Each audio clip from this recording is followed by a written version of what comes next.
전국에 계신 평생학습 관계자 여러분 안녕하십니까? 평생학습 도시 성과관리체제 구축 세미나 진행을 맡은 국가평생교육진흥원 지역평생교육실장 김만희입니다. 오늘 세미나는 고양시와 국가평생교육진흥원이 공동 주최하고 유네스코 한국위원회가 후원하는 제1차 평생학습 도시 정책 포럼으로 국가평생교육진흥원 유튜브 채널에서 온라인 송출하고 있습니다. 최근 수도권 사회적 거리두기 단계가 4단계로 격상됨에 따라서 현장 방역은 물론 행사 담당자 전원이 코로나 사전 검사를 실시한 후에 관련 예방 수칙을 준수하면서 본 촬영을 진행하고 있습니다.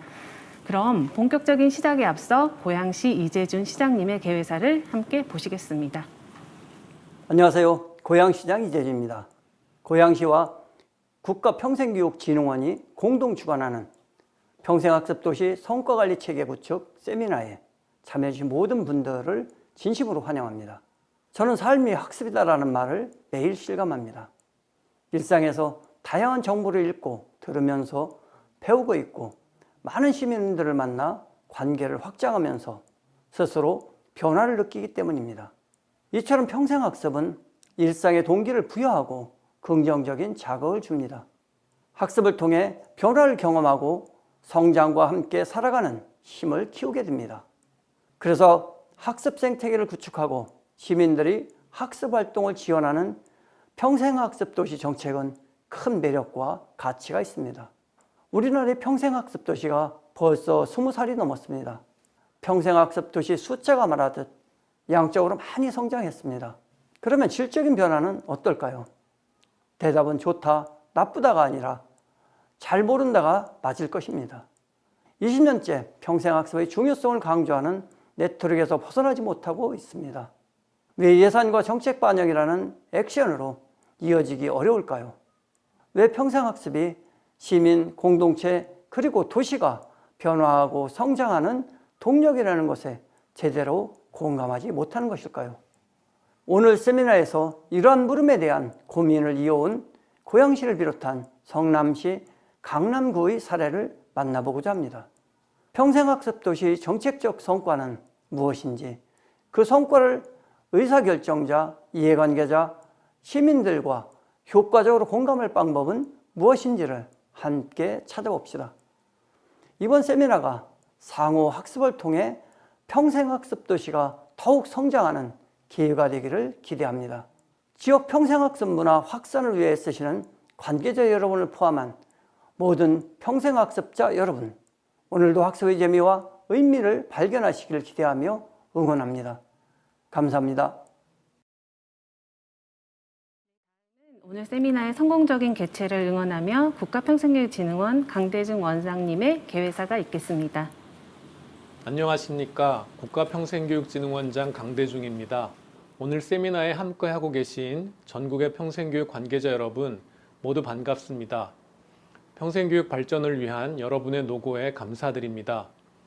2007년 평생교육법 전면 개정 이후 국가와 시도의 평생교육진흥원, 시군구 평생학습도시 및 읍면동 평생학습센터로 이어지는 공공평생교육 추진체계가 정비됐습니다.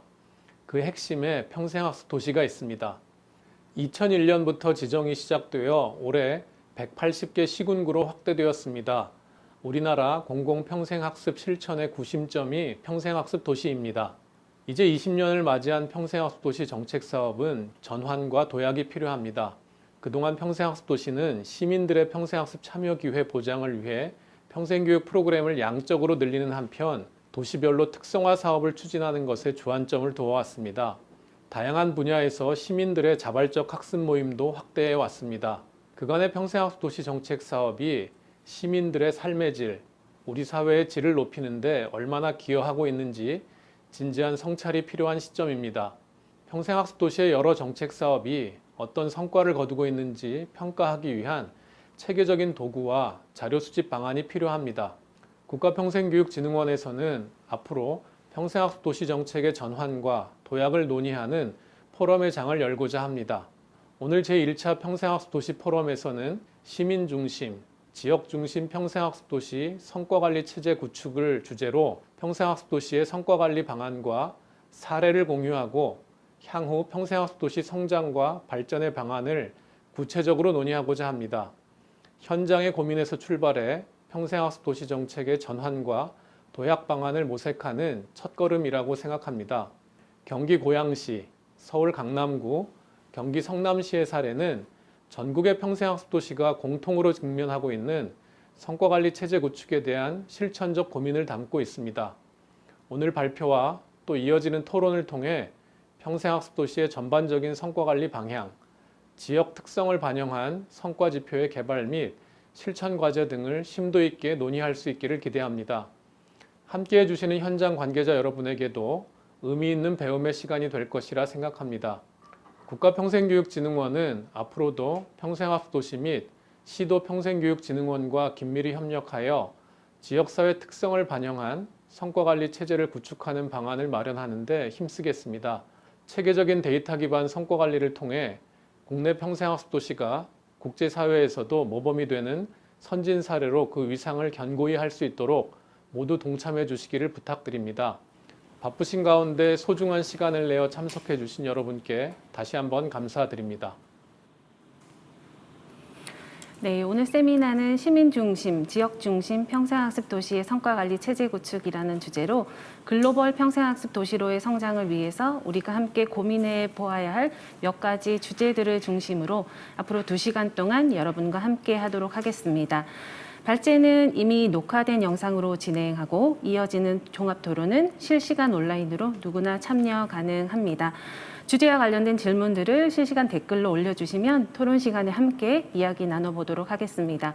그럼 첫 번째 발제로 고양시정연구원의 윤신희 센터장님께서 지역 기반 평생학습 도시 성과 관리의 방향에 대해 발표해 주시겠습니다.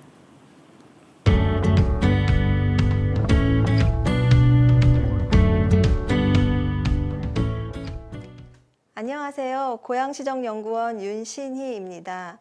평생학습도시 성과관리체계 구축 세미나에 초대받아서 감사드립니다. 오늘 제가 여러분들께 설명드릴 주제는 지역기반 평생학습도시 성과관리 방향에 대해서 말씀드리고자 하고요. 구체적으로는 지표 체계 및 플랫폼 구축에 대해서 설명드리겠습니다.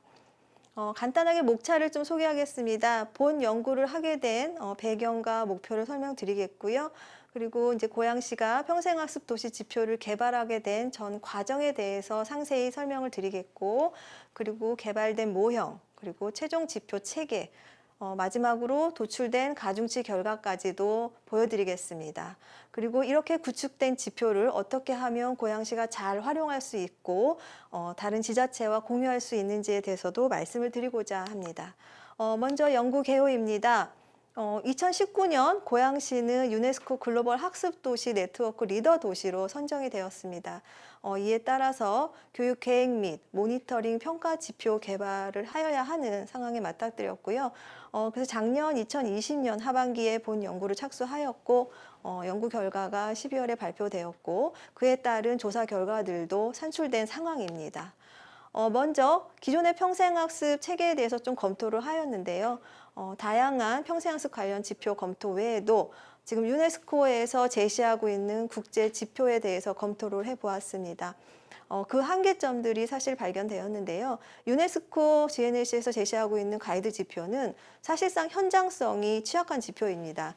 국제 지표이다 보니 고양시와 같은 기초 지자체에는 적용하기가 다소 어려운 상황이었고요. 또 이러한 지표들을 산출할 수 있는 데이터 소스들이 부족한 상황이었습니다. 지역 특성이 반영되지 못한 이러한 지표 체계를 고양시에 맞게끔 다시 수정 작업하고 새롭게 모형을 개발하는 연구를 하였습니다. 다음을 보시면 연구 목적 및 체계를 설명드리겠습니다. 지표 개발에 앞서서 먼저 고양시가 왜 이러한 지표를 개발하고 이 지표를 어떻게 지속적으로 활용하고 또 성과를 공유할지를 염두에 두면서 작업에 들어갔습니다. 먼저 지표 개발 과정을 뒤에서도 설명드리겠지만 앞서 간단히 말씀드리면 다양한 평생학습 도시에 대한 지표, 또 도시 관련 지표, 그리고 다양한 영역별, 주제별 지표들을 모두 검토하였습니다. 그리고 이러한 검토된 지표들을 토대로 전문가 및 시민 대상 포커스 인터뷰를 진행하였고요. 3차례에서 4차례에 걸쳐 진행을 하였습니다. 그리고 진행된 FGI 결과를 가지고 전문가와 시민 대상 델파이 조사를 수행하였고요. 이러한 델파이 조사 마지막에는 지표의 가중치 도출을 위한 AH 분석을 수행하였습니다. 자세한 내용은 뒤에서 다시 한번 말씀을 드리겠습니다. 지표 개발 과정에 있어서 첫 번째로 지표의 영역을 개발하고 목표를 개발하기 위해서 FGI를 통해서 지표 모형을 개발했고요. 그리고 이러한 1차적인 의견들을 전문가와 시민들로부터 피드백을 받아서 다시 2차 모형을 개발하였습니다. 그리고 또 한 번의 피드백을 받아서 마지막 3차 모형을 개발하고 최종 지표를 도출한 상황입니다. 그리고 보시는 PPT에 이제 조사 대상이라든지 이런 부분이 나와 있으니까 보시면 되겠습니다. 세부 절차를 좀 자세히 설명드리겠는데요. 유네스코 평생학습 도시 평가 지표의 틀과 평가 지표에 대한 검토를 먼저 1단계에서 수행하였고 2단계에서는 유네스코 영역 지표와 그리고 선행 연구를 통해서 분석된 지표들을 모두 총망라해서 최종 고양시에 적합한 지표들을 전문가들과 시민들과 선별하는 작업을 하였습니다. 이러한 과정을 통해서 모형을 개발하였고요. 그 모형에 맞는 고양시의 데이터 소스들도 또 선별하는 작업들을 하였습니다. 마지막에는 전문가 델파이 조사라든지 또 가중치 도출을 하였다는 부분 앞서서 설명드렸으니까 간단히만 하고 넘어가겠습니다. 자, 그럼 우리가 어떻게 지표 모형을 개발했는지를 설명드릴 건데요. 먼저 평생학습 도시 지표에 대한 개발이 선행 연구가 전혀 없는 상황이었기 때문에 이제 유네스코 가이드 지표만을 토대로 이 연구는 출발을 하였습니다. 그러다 보니까 지표에 대한 기본 모형 자체부터 개발을 해야 되는 상황이었고요. 그래서 유네스코 지표 항목을 일단 다 검증을 해보았고 검토를 하였고 그리고 국내 지표들도 지표 스크리닝 작업을 하였습니다. 그래서 마지막에 최종 지표를 선발하는 과정을 거쳤고 보여주는 PPT는 이제 수행 방법과 대상입니다. 다음은 이제 지표 개발을 위한 FGI의 주제인데요. 평생학습 도시와 고양시에 대해서 논의를 하였고요. 유네스코 평가 지표의 적용의 적합성에 대해서 논의를 하였고요. 고양시 평생학습도시 평가 지표 스크린 작업을 하였고요. 4단계에서는 평가 지표 측정 및 활용 방안을 모색하였고 시민들에게는 전문적인 이런 지표 개발 과정을 직접적으로 질의응답하기가 어려워서 평소에 고양시 평생학습에 대한 인식이라든지 필요성, 기대점들을 물어보았습니다. 그리고 고양시 이제 시민들이 평가할 수 있는 평가 지표를 중요도에 따라서 선발하는 작업을 하였고요. 그리고 마지막으로는 고양시에 바라는 평생학습의 방향성에 대해서 말씀해 달라고 하였습니다. 사진은 제가 좀 보여드리려고 넣었는데요. 저희가 3번, 5번까지의 과정을 거치면서 아침 9시부터 사실 밤 10시까지 작업을 하였습니다. 며칠간에 걸쳐서 전문가들, 시민들 그리고 여러 교수님들을 모시고 하나하나 지표들을 선발하고 논의를 하고 산출 방법에 대해서 고민을 하고 하는 모습들이 본 사진에 담겨 있습니다. 굉장히 의미 있고 재미난 시간이었습니다. 그럼 이런 FGI 과정을 거치면서 국제적으로 제시하고 있는 지표 체계가 있음에도 왜 현장에 적용할 수 없었을까를 마지막으로 결론을 지었는데요. 우선 유네스코 가이드 지표는 측정이 너무 광범위하다는 점이 있었고요. 그리고 이 지표들 간의 그리고 영역 간의 인과관계가 굉장히 애매모호했습니다. 그리고 구성 개념 간의 배타성이 취약하였고요. 그리고 측정 자체가 너무 추상적이어서 실질적인 데이터로 정량적인 값이 나올 수가 없는 지표들이 대다수였습니다. 그리고 지표의 유용성, 이것을 실질적으로 현실에 어떻게 적용해서 모니터링 할지에 대한 좀 어려움이 있었습니다. 자, 이제 직접 개발된 모형을 보여드리겠는데요. 먼저 6가지 모형을 저희가 이런 FGI를 통해서 도출했습니다. 보시는 바와 같이 첫 번째 모델은 이제 학습 도시로서의 기반 조성, 그러니까 출발로부터 성과까지를 어떻게 나타나고 있는지를 단계별로 보여주고요. 물론 6가지의 모형이 유사하다고 볼 수 있는데요. 두 번째는 조금 다릅니다. 두 번째는 주관 기관이 어디냐, 주관자가 누구냐에 따라서 시민 집단과 그다음에 지자체, 학습 활동을 하시는 분과 그다음에 정책을 수행하는 집단별로 모델을 좀 제시해 보았고요. 마지막 3번, 4번, 5번, 6번 다 평생학습의 어떤 구성 요소들을 가지고 모형이 개발되었다고 이해해 주시면 될 것 같습니다. 이 중에서 먼저 4번, 5번, 6번 모형을 토대로 본 연구의 모형이 개발되었습니다. 첫 번째 초안입니다.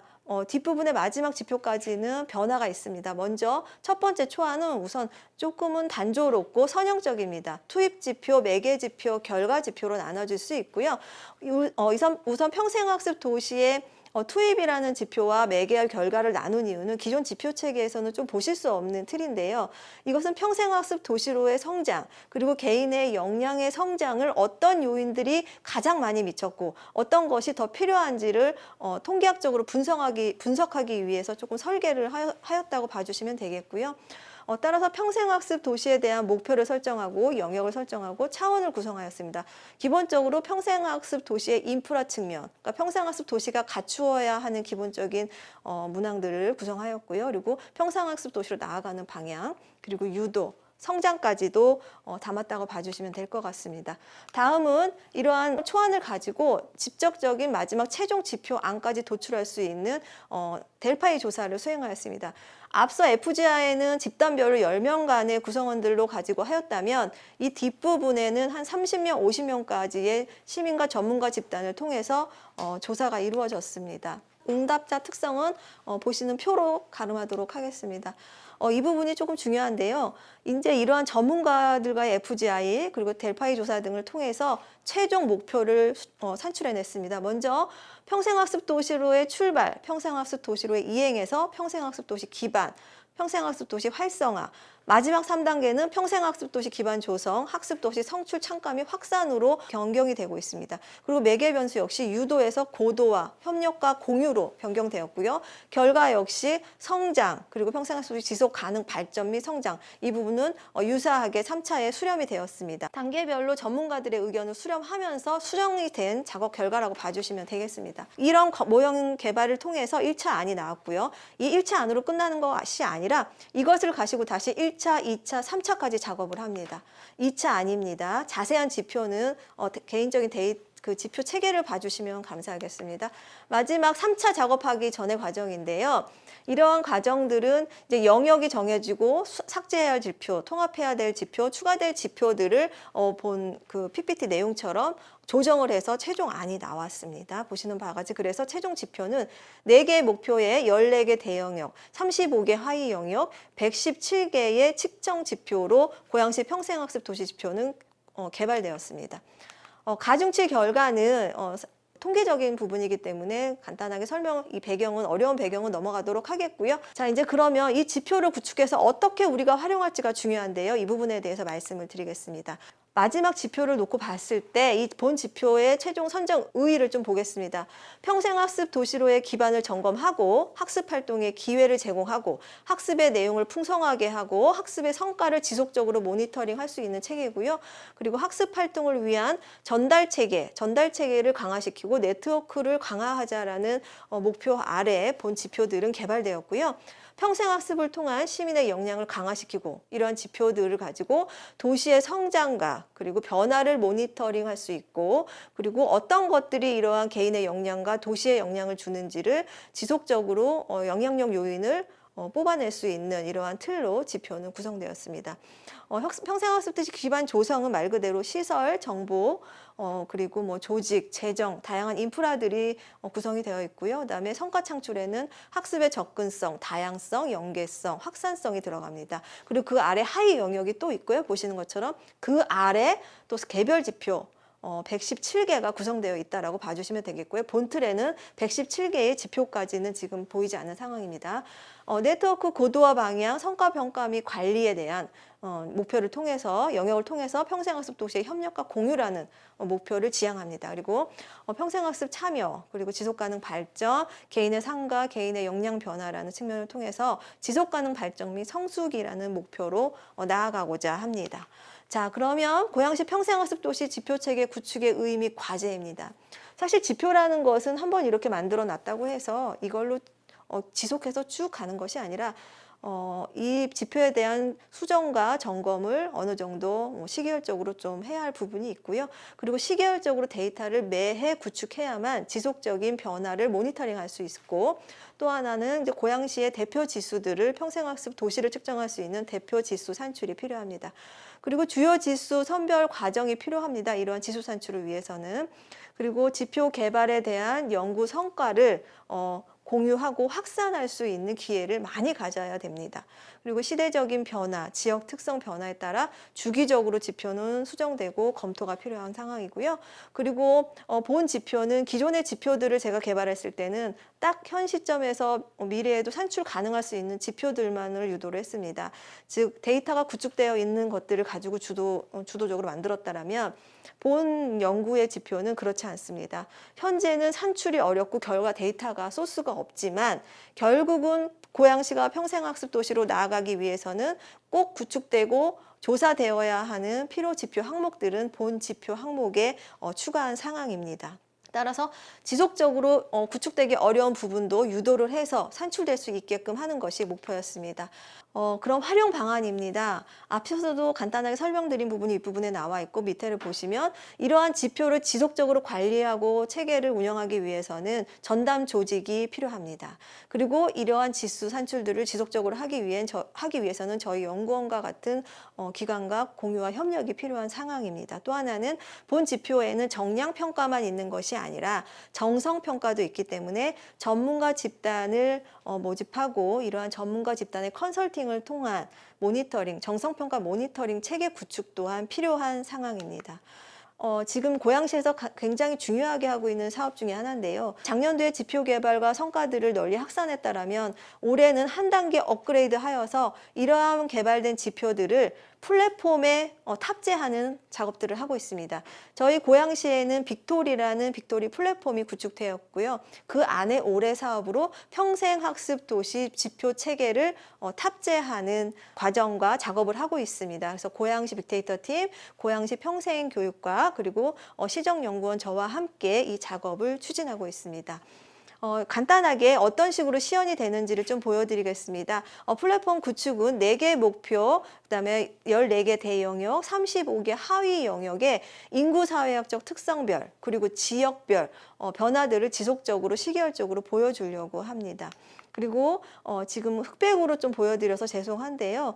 이러한 지표 결과들에 대한 시각화및 지하에서 분석 서비스를 하려고 하고 있고요. 그리고 주요 지수들을 산출해서 매해 비교를 할 것이고요. 그리고 개별 지표들에 대한 변화도 지속적으로 모니터링하기 위한 플랫폼입니다. 따라서 이 그래프 시각화 예시를 보여드리는 것이고요. 지금은 이제 평생학습과 관련된 시각화는 아니지만 이런 식으로 지금 실질적으로 빅토리라는 플랫폼에서 구현이 되고 있습니다. 이 데이터의 소스를 평생학습 도시 지표의 소스로 연동하는 작업을 하고 있다고 이해해 주시면 되겠습니다.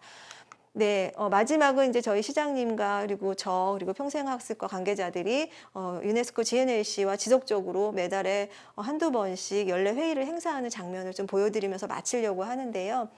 본 연구를 하면서 사실은 저도 평생학습 도시가 얼마나 이 도시와 시민들에게 중요하다라는 것을 인식하였고 저 역시도 이 연구를 하면서 평생교육사 자격증을 지금 준비하고 있는 상황입니다. 그래서 매우 중요하고 의미 있는 연구를 할 수 있는 기회를 주신 고양시에도 감사하고 또 이러한 중요한 연구 결과들을 평생학습의 관계자들을 모시고 발표할 수 있는 오늘 기회를 가진 점도 또 하나 매우 의의 있고 저로서는 뿌듯하게 생각합니다. 예, 그래서 이상 발표를 마치겠고요. 추가 궁금하신 문의사항들은 개인적으로 연락 주시면 언제든지 응답해 드리겠습니다. 고맙습니다.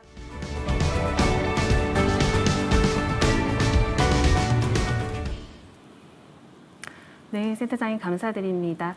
윤신희 센터장님께서는 고양시 평생학습도시 지표 개발 과정을 자세히 설명해 주셨고요. 앞으로 개발된 지표 체계를 어떻게 활용하고 또 그 성과를 어떻게 활용하고 공유할지에 대한 방안까지 자세하게 제시해 주셨습니다. 이러한 지표 체계는 시대적인 변화와 그리고 지역의 특성 변화에 따라서 주기적인 수정과 변화가 지속되어야 된다라는 말씀을 주셨습니다.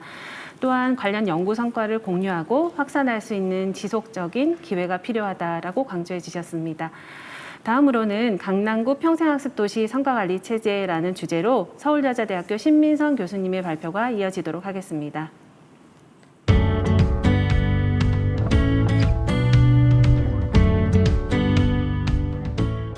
네, 지금부터는 강남구 평생학습 성과관리 체제와 관련한 지표를 설명드리도록 할게요. 발표안을 중심으로 소개해 드리도록 하겠습니다.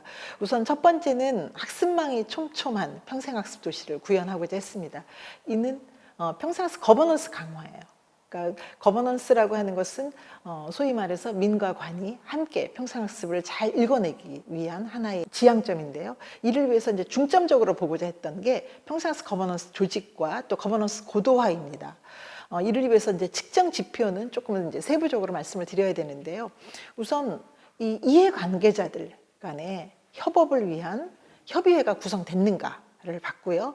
이제 두 번째는 이 협의회 구성해 놓고 그냥 형식적으로 1년에 뭐 2번 하는 경우들도 있어요. 그거는 제대로 된 거버넌스가 아니다라고 봤기 때문에 협의회가 얼마나 자주 개최가 됐는가 이런 걸 좀 봤고요.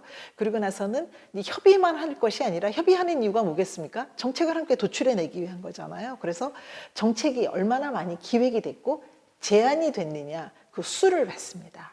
그래서 이를 통해서 거버넌스가 얼마나 잘 조직됐는가를 좀 봤고요. 그럼 이제 조직된 다음에는 고도화잖아요. 고도화를 위해서는 평생학습 관련한 인력들이 있습니다. 행정가도 있고 종사자 등이 있는데 그들의 역량 강화를 위해서 얼마나 애를 많이 썼는가 이를 통해서 교육 개최가 얼마나 많이 자주 됐느냐 그리고 또 하나는 그런 관계자들이 얼마나 교육에 많이 참여했느냐 네, 이런 부분들을 봤습니다. 이게 바로 첫 번째 평생학습 거버넌스 강화를 위한 학습망, 촘촘한 평생학습 도시를 구현하고자 했던 거고요. 이제 두 번째는 이제 평생학습 정보가 사실 지역에 막 널려 있어요. 이런 널려 있는 이런 지역 정보들을 평생학습 정보들을 제대로 플랫폼 역할을 해서 지역 주민들이 언제 어디서든 함께 공부할 수 있는 환경을 만들어줘야 되는 거거든요. 그래서 이게 이제 더불어 함께하는 평생학습 도시 구현입니다. 이를 위해서는 중점 영역이 평생학습 정보, 이제 플랫폼 구축이 되겠죠. 이를 위한 이제 측정 지표는요. 평생학습 관련한 정책이 얼마나 많이 공개되었는가, 공개되는 그런 정보를 봤고요. 또는 장애인, 사회적 또 취약계층들이 많이 있어요. 그런 취약계층들이 얼마나 쉽게 웹에 접근할 수 있는가라는 웹 접근성 보장도도 봤습니다. 또는 국민의 또 평생학습 관련한 정보 이용 정도를 또 봐야 되잖아요. 이를 위해서 평생학습 정보 플랫폼이라고 할 수 있는 웹사이트 또는 포털 이런 걸 많이 이용하는데 얼마나 만족하냐. 있긴 있어요. 그런데 만족하는 정도는 또 다르다라고 봤어요. 그래서 이제 이런 거를 전담 부서의 조사 자료를 통해서 우리가 한번 좀 성과를 좀 측정해 보자라는 관점에서 더불어 함께하는 평생학습 도시를 위해서 평생학습 정보 플랫폼 구축을 봤습니다.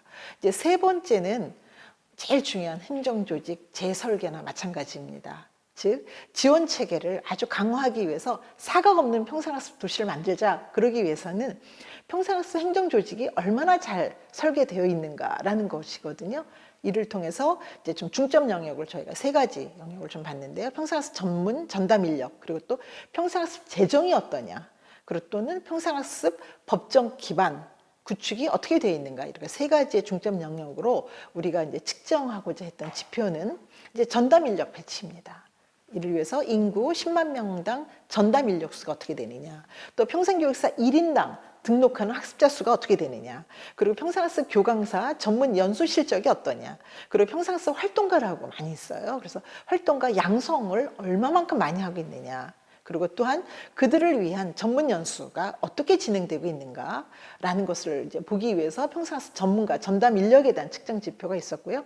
이제 재정과 관련해서는 강남구 전체 예산에서 평생학습 예산이 얼마만큼 차지하냐, 이 퍼센테이지 너무 궁금한 거예요. 그리고 또는 강남구 평생학습 예산에서 평생학습 전담 부서에 또 예산이 차지하는 비율이 있을 거라고 봤습니다. 이 부분을 저희가 측정하고자 했고요. 그리고 또한 평생학습 참여 학습비 지원 정책이 어떻게 되고 있는가. 요즘에 평생교육 바우처가 있습니다. 그래서 이제 바우처 등과 같은 이런 것을 활용하는 이용자 수가 어떻게 되느냐라는 것을 봤습니다. 이제 평생학습 법적 기반 구축으로는 이제 조례 재개정이잖아요. 그래서 강남구 평생학습 조례 재개정, 그리고 또 내용의 충실도가 어떠한가, 이런 부분들을 이제 전담 부서의 보관 자료 또는 전문가 리뷰를 통해서 측정하고자 했습니다. 이제 네 번째로는 이제 학습 체제가 든든한 평생학습 도시가 돼야 되기 때문에 이제 이와 관련한 이제 평생학습 성과 관리 체제를 봤는데, 우선 좀 3가지 파트를 봤습니다. 첫 번째는 학습자 파트입니다. 학습자가 얼마나 평생학습 이제 효과를 지금 내고 있는가라는 걸 봤는데요. 이를 위해서는 우선 모든 강남구민의 문해 그리고 또 기초기술 역량을 봤고요. 이를 위해서는 15세 이상 인구 중에서 문해자 비율이 어떤가 이제 이런 걸 봤죠. 또는 모든 강남구민의 강남구 공적 활동 참여를 봤습니다. 우선 공부를 한다라고 하는 것은 그냥 공부만 하고 마는 게 아니에요. 학습을 한 다음에는 어떤 활동이 지역사회에서 있어야 되는지만이 그 의미가 있는 거거든요. 그렇기 때문에 자원봉사 활동 그리고 또는 기부 또는 나눔 참여 경험이 어떤지 그리고 또 1년 동안에 강남군의 캠페인이나 서명운동이나 주민단체 등 이런 부분들의 참여 경험이 있는지 봤고요. 또는 상호학습을 위해서 재능 기부에 참여했느냐. 왜냐하면 강남구는 재능 기부를 굉장히 중요하게 여기고 있습니다. 그래서 그런 부분들을 좀 저희가 포함을 했습니다. 또한 성인교육 기회보장과 또 확대를 위해서는 최근 1년간의 성인의 평생학습 참여율이 어떤지 그리고 또 교육 취약계층에 대한 지원 보장과 확대를 위해서는 65세 이상의 고령자 그리고 또 장애인, 다문화 그리고 북한 이탈 주민의 최근 1년간의 평생학습 참여율이 어떤지 청소년과 그리고 또 청년에 대한 지원 보장 굉장히 중요한 부분이잖아요. 그래서 이 부분과 관련해서 평생교육 프로그램에 얼마나 많이 참여하고 있는지 이제 이런 부분들을 봤습니다. 이렇게 학습자뿐만 아니라 이제 지역사회의 평생학습 효과 분석도 필요해요. 그래서 두 번째로는 지역사회 관점에서 얼마나 많이 성평등이 되어 있는가 그리고 또 얼마나 안전한 지역사회가 됐느냐 또 얼마나 포용적이고 지속가능한 지역사회 건설이 됐는가 이제 이런 부분들을 보기 위해서 전체 구의원 중에서 여성의원 비율이 어떤지 그리고 강남 구민 중에서 여성 상용직의 비율이 어떤지 그리고 또 최근 1년 동안에 신고된 교통사고 수 고속도로 제외하고요. 이제 강남구 안에서 일어난 일들이죠. 이제 이런 부분들이 어떻게 되어 있는지, 얼마나 안전한가를 이제 보기 위한 것이죠. 그리고 또한 최근 1년 동안에 법정 감염병의 사망자 수가 어떻게 되어 있는지, 특히 강남구는 메르스 이후에 아주 이 감염병에 대한 조치가 아주 확실하게 지금 되고 있습니다. 인구 밀집 지역이다 보니까 이런 부분들이 굉장히 중요한 부분이라고 저희가 봤고요. 또한 최근 1년 동안에 발생한 자살 사건, 수레든가 이제 이런 부분들 그리고 고위험의 그 음주율이 어떤 곳인지 아주 뭔가 좀 번화한 도시다 보니까 이런 부분들이 학습의 영향을 분명히 받을 것이다 라고 저희는 본 것이죠. 그래서 이제 이런 부분들을 보기로 했고요. 또는 포용적이고 또 지속가능한 지역사회 건설을 위해서는 지역 내 총생산이라든가 기초생활보장 수급자의 비율이라든가 이웃 신뢰도 이런 부분들을 저희가 좀 보고자 했습니다. 또한 다양한 문화활동과 스포츠 활동을 장려하는 또 지역이기 때문에 지역의 강남구 축제의 참여도가 어떤지 그리고 문화 관련 활동한 참여 횟수 그리고 또한 걷기 실천율 또 양재천이 있어서 굉장히 걷는 운동이 많이 활성화되어 있는 곳입니다. 그래서 이제 그런 부분들을 봤고요. 또한 강남구민의 학습 참여를 격려하고 또 축하하는 공적 행사에 또 개최 그런 또 지원 굉장히 중요한 부분이라고 봤기 때문에 이를 측정하기 위해서 강남구 평생학습 성과를 공유할 수 있는 기회를 제공한 횟수가 어떻게 되느냐 그리고 또 평생학습 축제에 참여한 연계기관과 단체 수가 몇 개가 정도가 되느냐 그리고 또 제일 중요한 건 아무래도 평생학습 축제 참여자의 만족도 이런 부분들이 되겠죠. 그래서 이렇게 지역사회에 파급된 학습의 효과를 분석하고자 했고요. 평생학습 성과관리 기반이 어떻게 이제 구축이 됐는가를 봤는데 이를 측정하기 위해서는 우선 학습도시 강남에 대한 전략 그리고 이런 전략 수립이 실행에 있어서 얼마나 구청장이 리더십을 갖고 있는가 이런 거는 이제 전문가 리뷰를 통해서 저희가 측정하고자 했습니다. 그리고 또한 강남구 의회에서 다룬 평생학습 관련 의안 수가 과연 몇 개 있는가 그러니까 의회의 의원들이 얼마나 많은 관심을 갖고 있는가 그리고 그것은 그들의 발언을 통해서 나오는 거기 때문에 그들의 의안 수를 한번 저희가 보고자 했고요. 그리고서는 학습도시 건설 관리를 수립하고 실행하는 과정에 대한 모니터링이 되어 있는가 계획이 되어 있는가 그리고 또 한 것이 어떻게 실행되고 있느냐 실행 정도를 봤고요.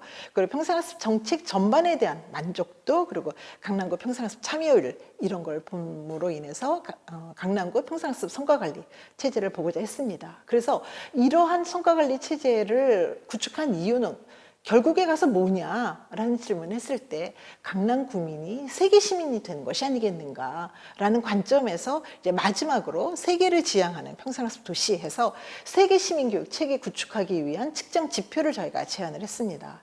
그래서 우선 첫 번째로는 이제 지속 가능한 발전을 촉진하기 위해서 우리가 지켜야 할 지표가 무엇이 있을까라고 봤을 때 이산화탄소 배출량이라든가 그리고 1인당 생활 하수 발생량이 어느 정도 되는지 그리고 생활 폐기물 발생량이 어느 정도 되는지를 보고자 했고요. 또는 강남구 생활 환경의 만족도가 어떻게 되는지 내가 강남에 살고 있는 게 참 만족스러워. 내가 사는데 참 재미있어. 이 지역에 계속 살고 싶어. 이제 이런 부분들을 우리 강남구 주민들이 어떻게 생각하고 있는지를 좀 체크하고자 했고요. 또는 지속가능 발전을 촉진하기 위한 학습이 얼마만큼 장려되고 있는가. 그러니까 굉장히 환경이나 에너지나 뭐 지역 개발이나 거버넌스나 뭐 다양성이나 뭐 평화나 인권 굉장히 많은 부분들이 있는데 지속 가능한 발전을 위해서 그러한 관련한 교육 사업 또는 교육 프로그램이 수가 한 어느 정도 되는지 이거는 정말 소위 말해서 강남구 전 부서에 보관 자료들 굉장히 많이 했습니다. 그래서 이런 것을 이제 자료원으로 해서 좀 저희가 체크하고자 했고요. 그걸 통해서 이제 글로벌 시민 역량이 얼마나 많이 강화되고 있는가, 즉 정기적으로 다문화권의 사람들과 얼마나 많이 교류하느냐. 강남 구민들이 이러한 부분을 전담조사의 조사 자료를 통해서 하고자 했습니다. 그래서 이번에 연구했던 제3차 강남구 평생학습 중장기 발전 계획은 이제 5년간 지속이 되는 거예요. 그래서 향후 5년간 이렇게 성과관리 체제가 구축이 된다면 소위 말해서 지금까지는 평생학습 팀 중심으로 사업 결과 작성하고 리뷰하고 그걸 통해서 정량적 성과죠. 우리 프로그램에 몇 명 왔습니다. 이번 아카데미 몇 명 왔습니다. 이거 가지고 성과를 측정을 했는데 이제는 이러한 관점으로 전 부서가 협력해서 성과 관리를 다시 한번 좀 총괄적으로 정리를 하게 된다면 개별 부서에 국한됐던 평생학습 사업이 이제 전체적으로 강남구의 평생학습 전체적인 성과로 축적될 수 있고 지속적으로 관리될 수 있겠다라는 그런 기대를 갖게 하고요. 또한 이러한 부분을 통해서 전담 부서뿐만 아니라 전 부서의 협력이 가능하지 않을까. 그렇다면 결국은 그것은 강남 구민의 하나의 학습으로 다시 환원될 수 있을 것이다. 그걸 통해서 결국은 강남구 주민들은 세계 시민으로 발돋움하는 하나의 계기가 되지 않을까 이런 관점으로 강남구 평생학습 중장기 발전 계획을 마련을 했습니다. 근데 다행스럽게도 강남구에서 이 성과관리 체제를 아주 긍정적으로 검토하고 있고 이 부분을 내년도 사업에 적극적으로 반영하겠다는 의지를 표명을 하셨습니다. 그래서 연구했던 저희 연구진들이 굉장히 행복한 연구를 했고 이런 부분들이 현장에서 구현되는 모습을 보는 것이 또 저희의 기쁨입니다. 그래서 이것으로 강남구 평생학습 성과관리 체제 구축에 관한 발표를 마치고자 합니다.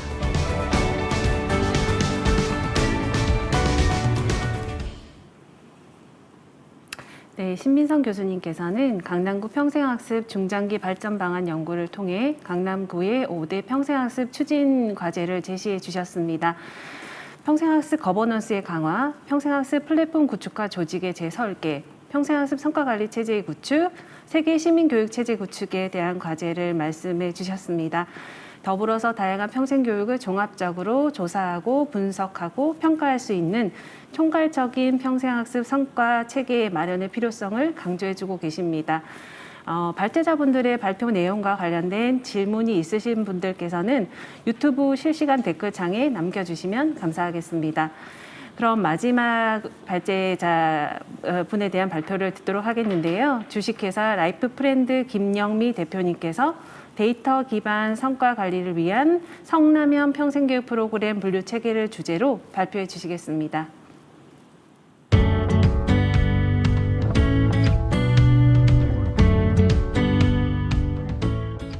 네, 안녕하세요. 라이프프렌드 대표 신구대학교 겸임교수 김영미라고 합니다.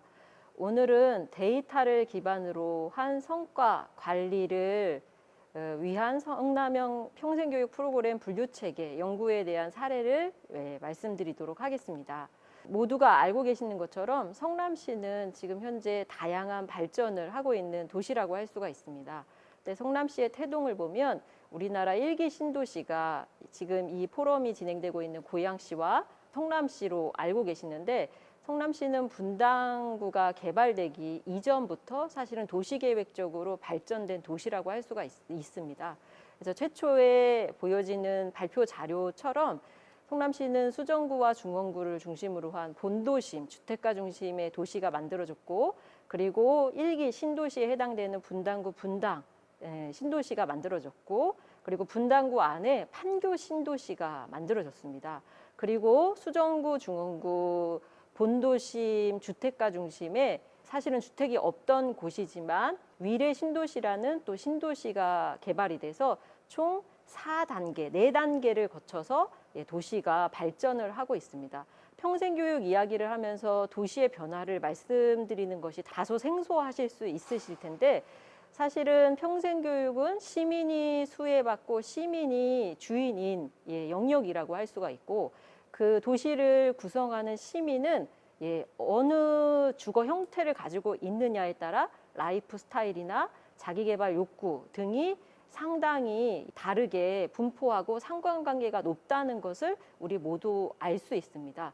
그래서 성남시는 특히나 그렇게 다양한 도시의 발전 구성 때문에 각 지역마다 행정, 특히 평생교육을 어떻게 시민에게 수혜시킬 것이냐, 그다음에 사업을 실천할 것이냐에 대한 고민이 상당히 많았습니다.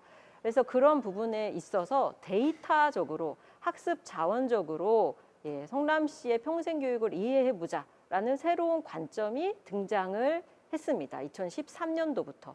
그래서 성남을 지역적으로 아까 말씀드린 그렇게 권역별로 좀 분석을 해보고, 그리고 자원적으로, 즉 데이터 관점으로 객관적으로 평생교육의 성과를 확인해보자 라는 새로운 시도가 일어납니다. 아시겠지만 평생교육은 요람에서 무덤까지, 가정에서 사회까지 형식을 갖춘 교육기관에서부터 자기주도형의 무형식 교육까지 수직적이고 수평적인 통합적 제공, 통합적 영역을 아우르고 있는 영역이라고 할 수가 있습니다. 그것과 연관돼서 평생교육법에 보면 평생교육은 내용적으로 육진분류하는 내용으로 구성된다라는 내용도 있습니다. 그래서 기존에 있는 평생교육의 분류 체계들을 근간으로 해서 크게 기관의 데이터, 분류 체계를 적용해서 데이터를 확보했고요. 그리고 평생교육 법에도 나와 있는 것처럼 육진 분류의 체계로 성남에서 제공되고 있는 평생교육의 내용들을 2013년도부터 분석하고 연구하기 시작을 했습니다. 그래서 그 평생교육의 기초 데이터를 확보를 하는 시작을 여정을 갖게 되는 거죠.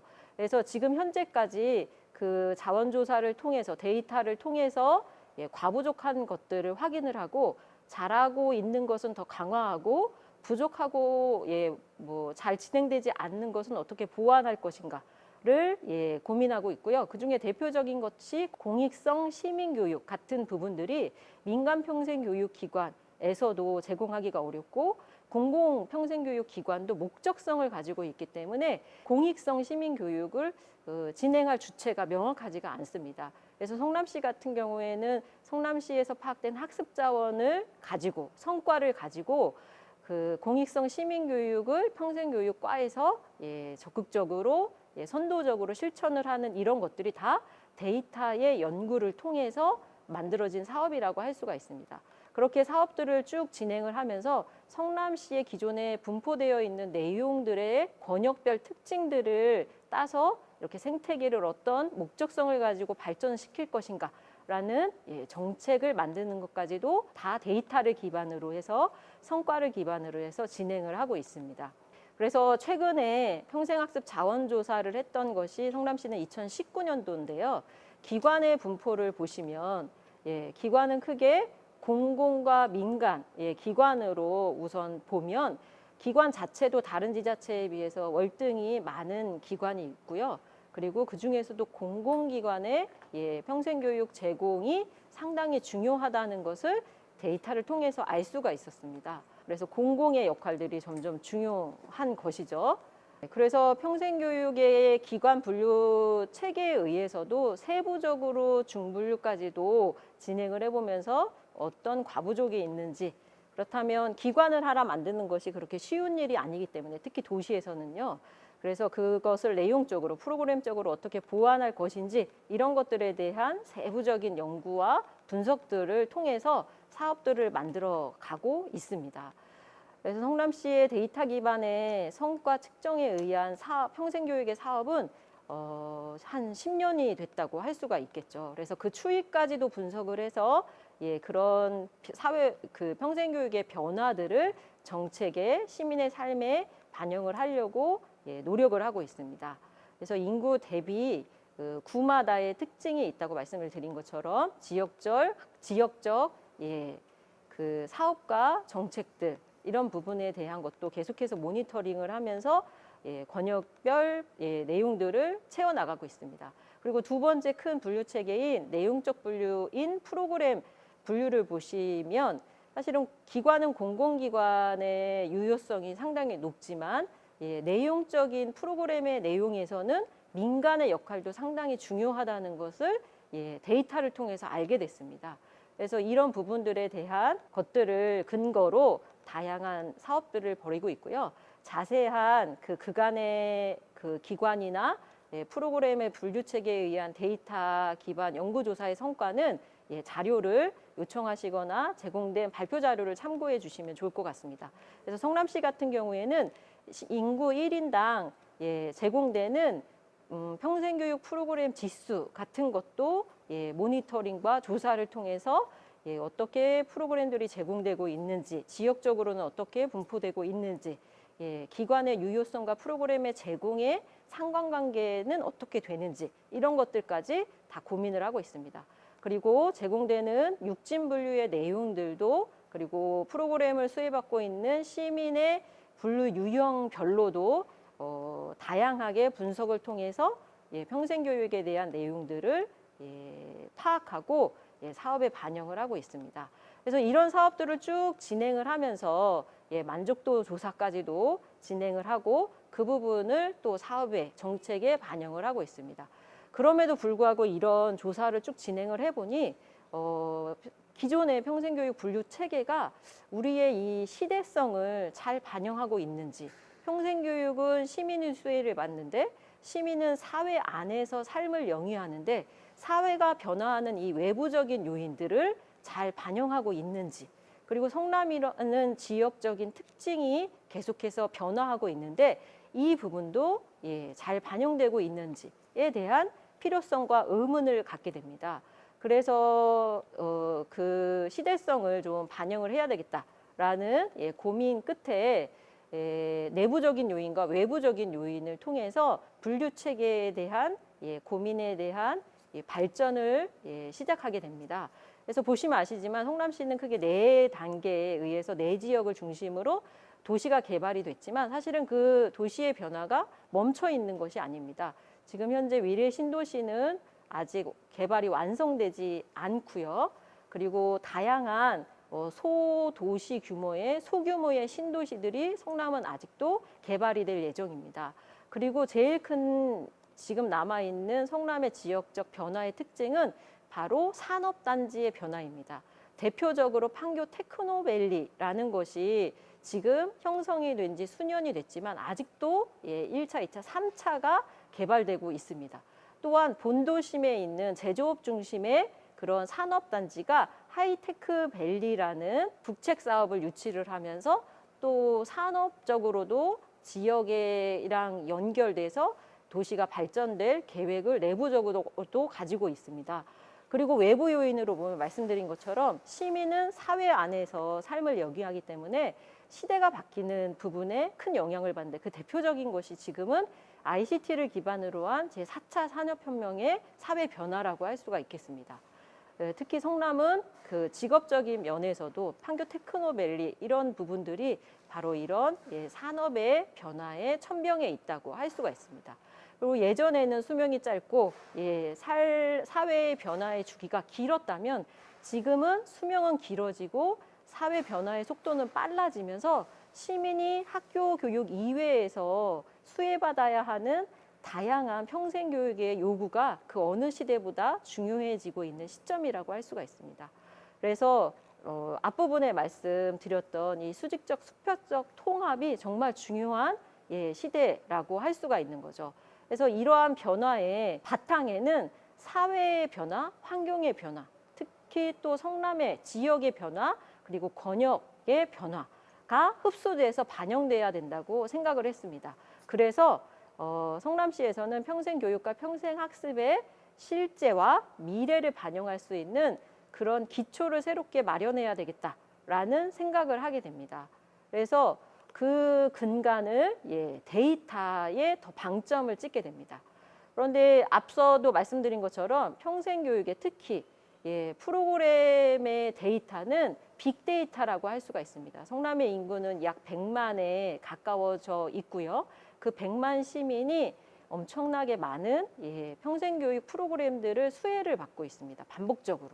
그래서 이 빅데이터 3요소의 특징에도 부합되는 평생교육의 데이터를 가지고 미래까지도 예측할 수 있는, 즉 학습의 경로까지도 설정해 줄 수 있는 그런 데이터 기반의 성과 관리를 통한 선진화된 평생교육을 제공해야 되겠다라는 의사결정을 하게 됩니다. 그래서 그 활용 정점 그리고 앞부분에 위치하고 있는 것이 바로 평생교육 플랫폼이라고 할 수 있습니다. 브랜드는 배움숲인데요. 이 배움숲을 통해서 성남시 평생교육의 빅데이터를 모으고 시민들에게 단순하게 정보도 제공하고 그리고 그 축적된 데이터를 가지고 분석을 통하고 그리고 설문조사도 가능하게 만들었고요. 그래서 욕구조사도 하고 그런 데이터를 가지고 사업으로 발전시키는 그 기초적인 데이터 플랫폼을 만들었다고 생각하시면 될 것 같습니다. 그래서 평생교육의 정보와 목표 3가지를 발표 자료에서 보실 수가 있을 텐데요. 이 부분에서 가장 중요하다고 생각했던 것이 바로 데이터의 표준이라고 할 수가 있습니다. 그래서 기존의 분류 체계가 있지만 시대성을 반영하지 못하고 성남의 특징을 반영하지 못하는 그런 한계들을 해결할 수 있는 새로운 분류 체계의 필요를 다시 한번 느끼게 됩니다. 얼마 전에 있었던 전국 평생학습도시 협의회에서 발표한 그런 성남시장님의 발표 내용에서도 보시는 것처럼 새로운 표준에 의해서 데이터를 기반으로 한 평생학습의 접근을 주요하게 성남시에서는 인식을 하고 있습니다. 그래서 크게 아까도 말씀드린 것처럼 기관의 데이터와 프로그램의 데이터, 그다음에 학습자의 데이터가 있겠지만 학습자의 데이터는 프로그램의 데이터에 귀결된다고 볼 수가 있고요. 첫 번째로 시급한 것이 프로그램의 분류 체계를 새롭게 접근해 볼 필요가 있다고 보았습니다. 그리고 2단계로 기관의 분류 체계는 숙제로 좀 남겨놓은 상태고요. 그래서 평생교육 프로그램 분류 체계 연구를 이제 진행을 하게 되고요. 제일 중요한 것은 시대적인, 그다음에 시민의 삶의 내용에 반영되는 부합되는 평생교육 분류 체계를 만들기 위함이라고 설명을 드릴 수가 있겠습니다. 그래서 분류체계 연구 개발 단계는 기존의 분류체계를 근간으로 했고요. 왜냐하면 다른 지자체하고도 콜라보가 이루어져야 하기 때문에 그런 부분들을 중요하게 생각을 했습니다. 그리고 각 분야마다의 전문 내용들을 최대한 반영을 했고요. 그 각 분야의 전문 내용이 반영되지 못하는 부분들은 성남시가 2013년도부터 조사를 했던 그 데이터에서 객관성을 최대한 확보하려고 노력을 했습니다. 그래서 이렇게 진행을 했고요. 데이터를 기반으로 해서 디지털화하고 그 관리를 통해서 평생교육의 정책이나 사업들이 만들어지고 있다라는 내용들이라고 할 수가 있겠습니다. 그 결과를 좀 말씀을 드리면요. 크게 4단계의 레이어를 가지고 있게 위계를 갖고 있게 만들었습니다. 대중, 소, 세 분류로 진행을 했고요. 그리고 플랫폼에 연동이 돼서 데이터가 관리돼야 하기 때문에 코드화를 했습니다. 그래서 코드는 크게 대중까지는 한 자리 코드를 부여했고, 그다음에 소, 세는 2자리 분류를 해서 총 375세 분류까지 가능하도록 데이터베이스 설계를 해서 배움숲 플랫폼에 반영이 된 상태라고 할 수가 있습니다. 그러면서 또 중요하게 저희가 생각했던 것 중에 하나는 무엇이냐 하면요. 그 육진분류의 명칭부터가 시대성이나 시민의 의식 수준을 반영해야 된다고 봤습니다. 그래서 용어 정리를 다시 했고요. 그리고 그 가치와 기능과 의미 부여를 했습니다. 그래서 이 육진 분류라는 것이 얼마나 시민의 삶과 평생교육의 내용과 밀접하게 관련이 있는지를 직접적으로 설명할 수 있고 누구나 읽어보면 이해할 수 있어서 공감대를 형성할 수 있는 그런 분류 체계로 접근을 했습니다. 그래서 보시는 것처럼 내용들을 중분류에서도 그 의미까지도 보강을 해서 평생교육의 내용적 분류를 전문가가 아니어도 이해할 수 있는 그런 체계를 새롭게 마련을 했고요. 그리고 문화예술 프로그램 같은 경우에는 스포츠 체육 활동이 어느 분류자에 의해서는 인문교양으로 넘어가기도 하고요. 어느 분류자는 문화예술로 넘어가기도 하고 하는 부분들의 모호성을 해결하기 위하여 성남 같은 경우에는 문화예술 스포츠로 그룹핑을 했습니다. 그래서 더 명확하게 했고요. 그리고 가장 심혈을 기울인 것은 시민 참여라는 제목입니다.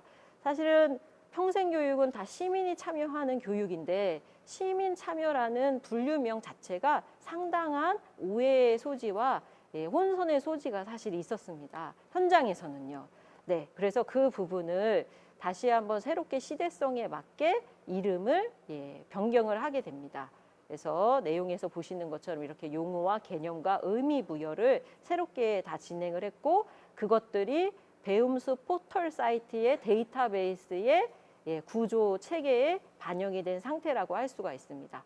그래서 말씀드린 것처럼 이 분류 체계를 그러면 어떤 근거로 했느냐 이것이 가장 궁금하실 텐데 초기의 연구 결과를 말씀드릴 때 보여드렸던 것처럼 기존의 평생교육의 분류 체계를 1단계에 깔고 그 다음에 각 분야별로의 전문성 있는 분류 체계들이 이미 존재합니다.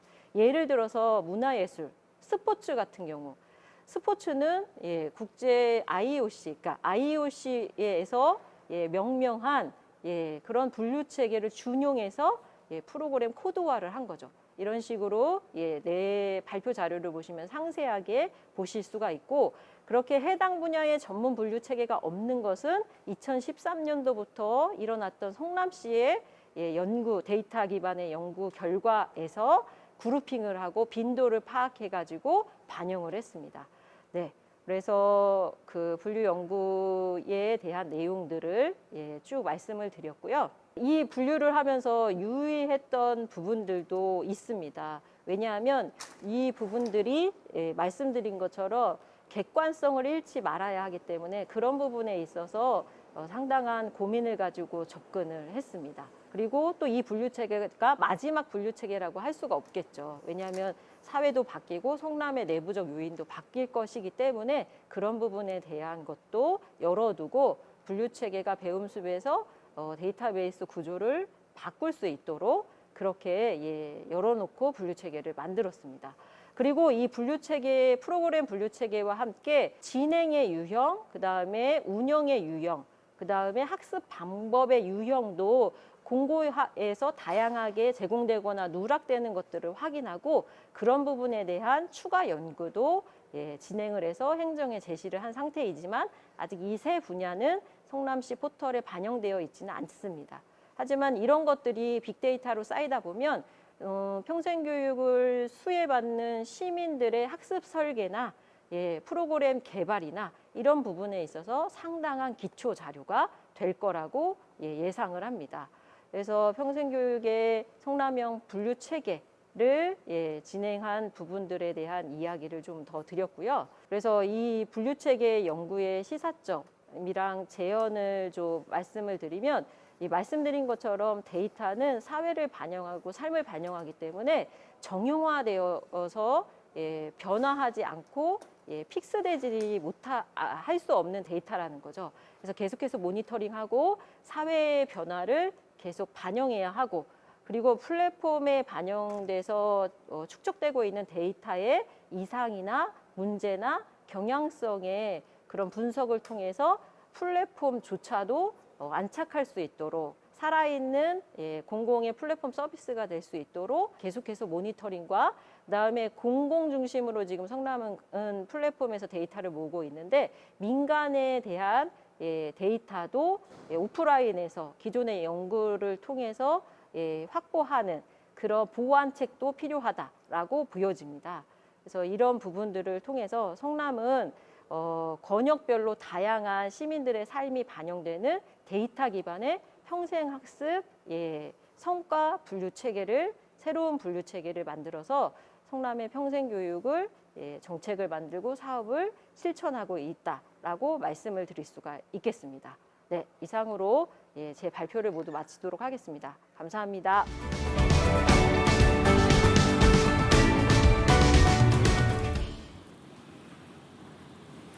네, 성남시 사례 잘 들었습니다. 김영미 대표님께서는 평생학습 프로그램 분류 체계도 지역성과 시대성을 반영한 변화가 필요하다라고 말씀 주셨고요.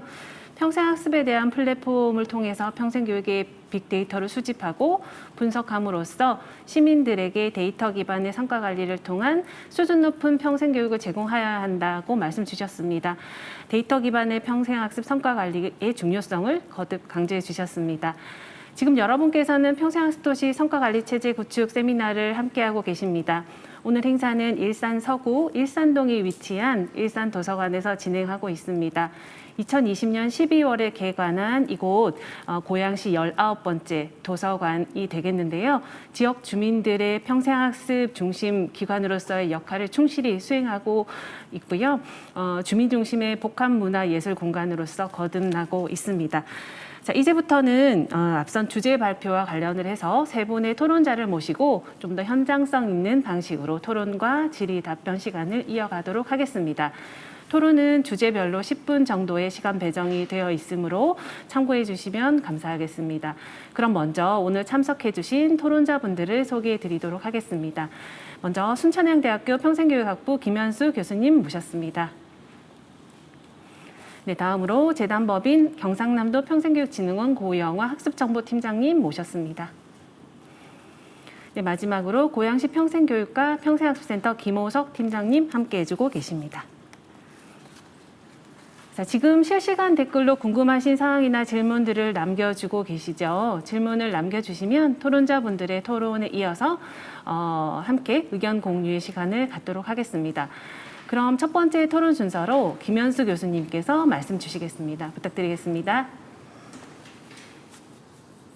네, 오늘 이 귀한 시간에 제가 토론자로 참석할 수 있게 되어서 굉장히 영광이고 감사드립니다.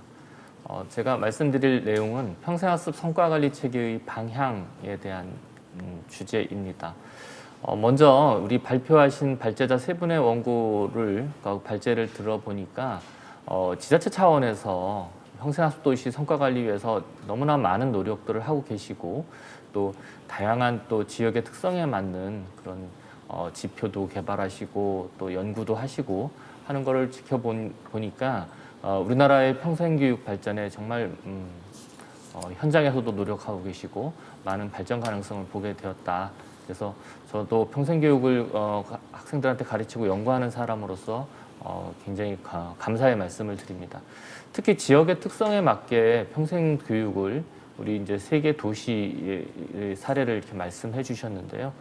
각각의 사례가 각 도시의 특성을 너무나 잘 분석하시고 또 연구를 진행하신 노력이 돋보인다고 생각합니다.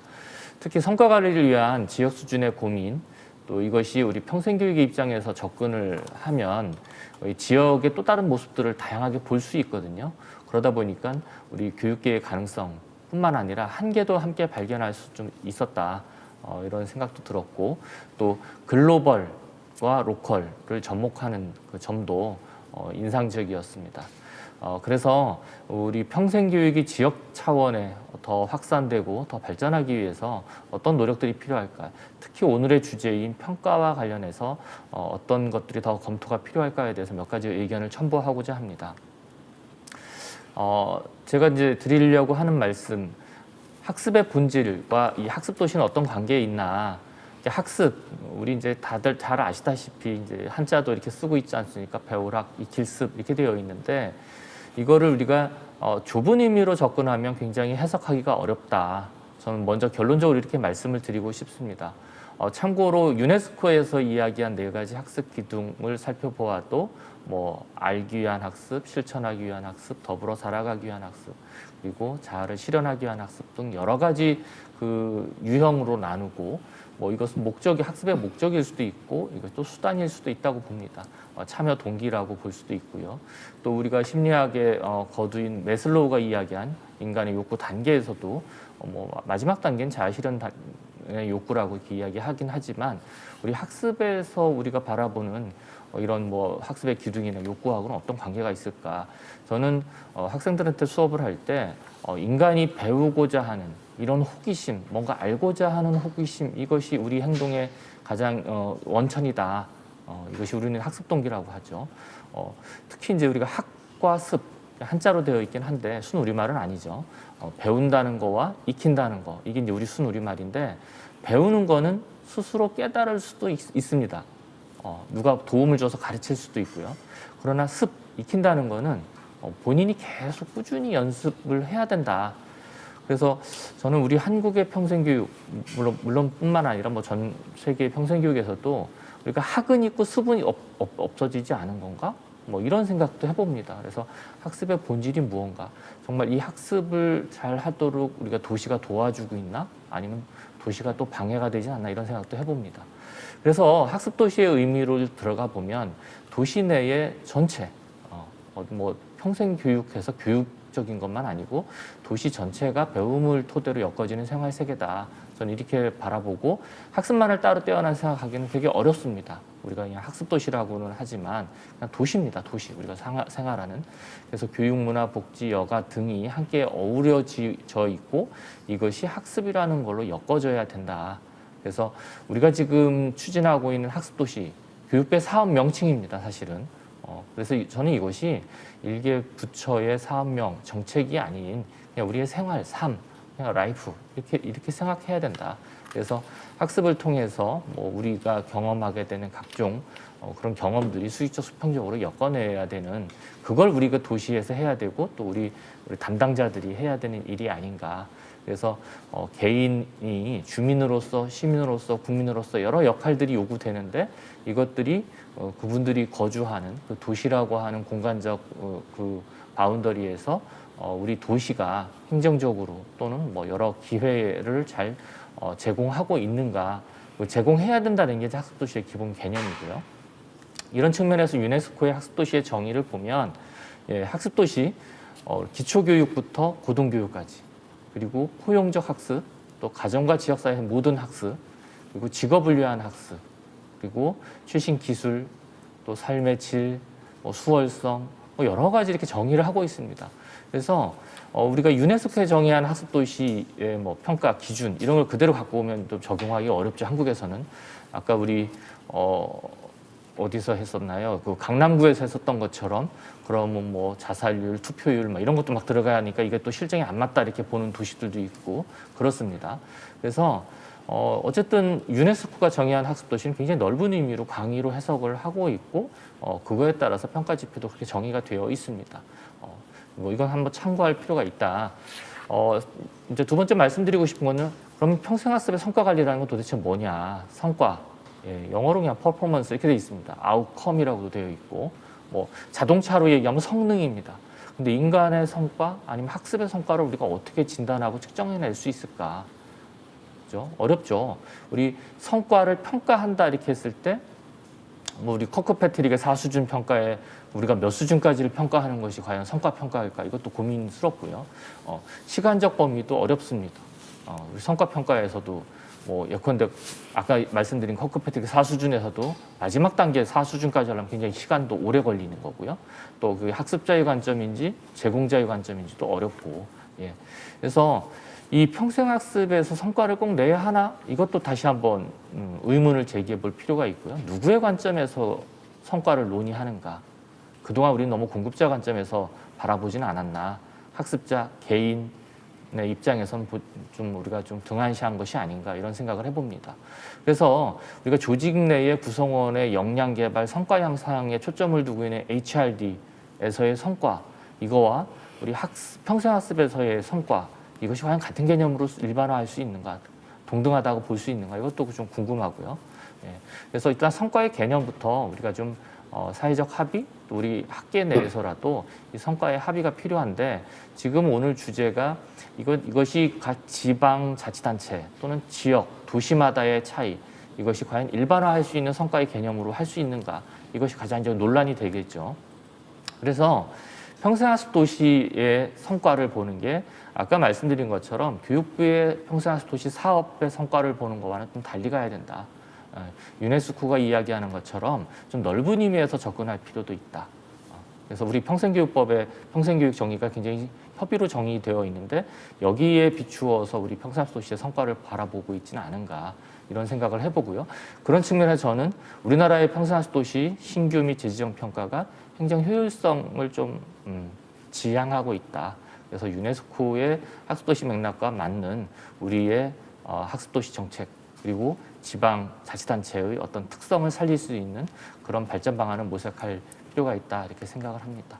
그래서 결론적으로 말씀드리고 싶은 성과관리 체계 기본 방향은 평생학습에서 우리 분야에서의 성과의 개념에 대한 합의가 필요하고 또 성과관리 체계의 공정성 어떤 지표는 또 발전적 유도 지표가 있습니다. 거기 보면 이렇게 갔으면 좋겠다라는 거 이런 것들이 지표 간의 좀 차별성이 좀 명확히 있어야 된다라는 거고요.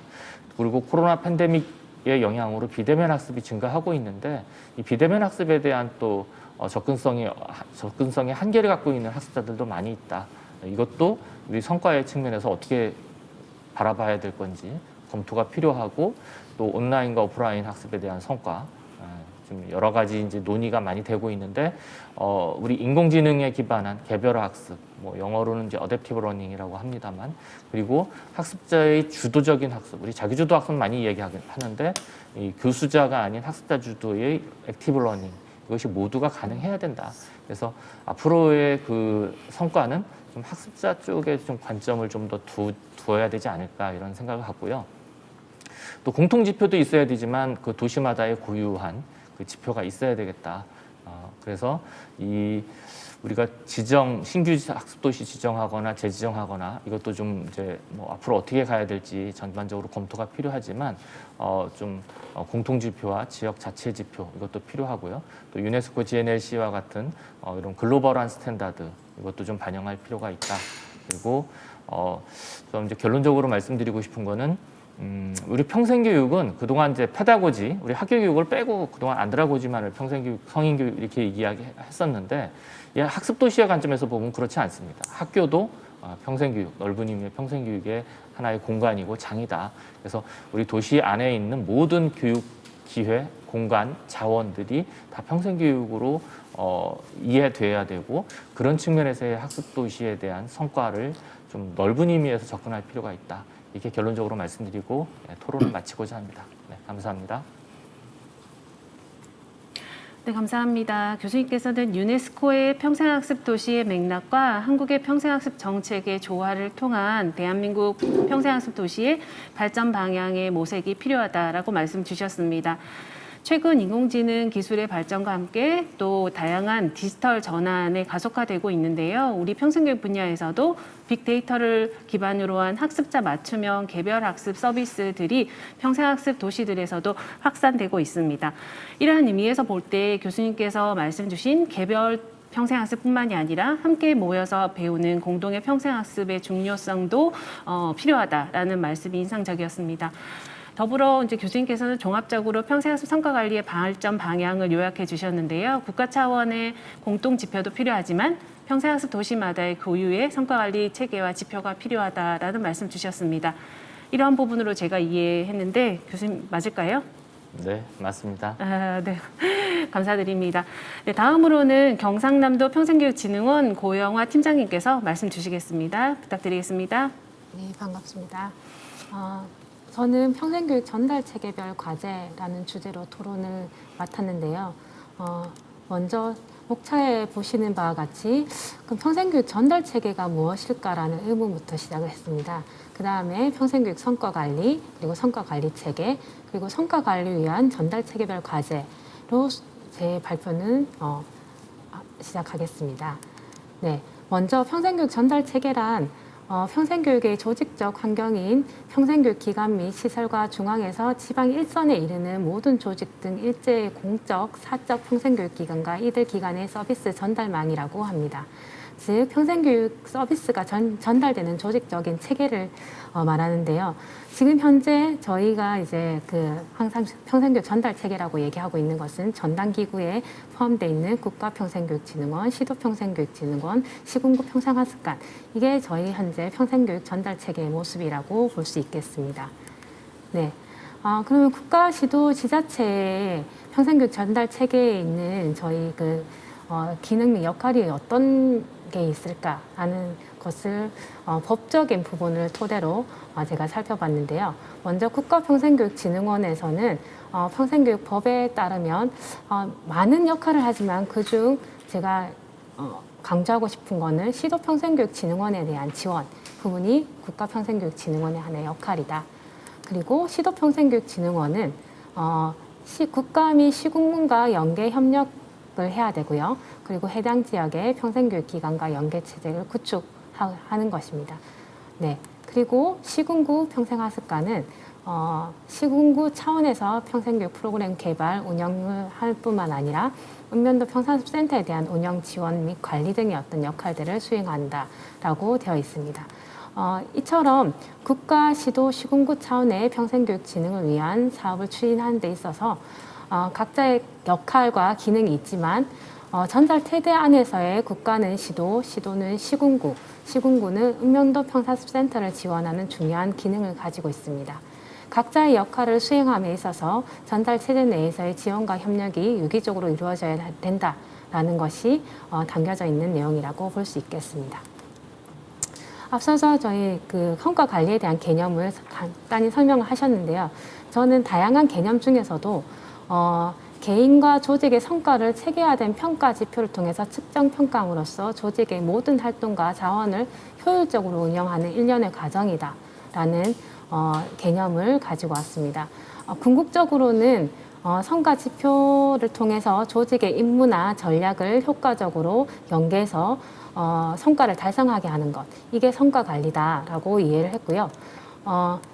성과 관리에 있어서 단지 성과 관리의 성과를 측정하는 데 그치는 것이 아니라 모니터링해서 완료시키는 것, 그래서 성과를 극대화시키는 일련의 과정이 성과 관리다라고 이해를 했습니다. 평생교육 성과 관리를 그래서 조직의 성과를 극대화시키기 위한 일련의 과정으로서의 목표를 달성하기 위한 지속적인 모니터링과 한류의 과정을 수행하는 것이다 라고 볼 수 있겠습니다. 네. 평생교육 성과 관리를 앞서서 다양한 우리 발표도 있었는데요. 양적, 질적 데이터를 관리함으로써 지속적인 성장에 기여할 수 있다는 측면에서 성과 관리는 중요하다라고 이해할 수 있었고요. 그리고 체계적인 성과 관리를 위해서는 국가, 시도, 시군 간의 협력이 필요하다. 그래서 그만큼의 연계를 강화할 필요가 있겠다라는 차원에서 그만큼 성과 관리가 중요하다. 그리고 방향은 또한 시도, 시군구가 함께 협력할 필요가 있다라고 이해하셨으면 좋겠습니다. 성과 지표에 근거해서 사업을 운영함으로써 효과적, 효율적 사업이 가능하기 때문에 그만큼 성과 관리가 중요하고요. 그리고 향후에 사업의 어떤 전략적 추진 뿐만 아니라 최근의 트렌드 및 환경의 변화에 대한 지표도 변경할 필요가 있겠다라고 저는 성과 관리 필요성 및 방향을 제시하였습니다.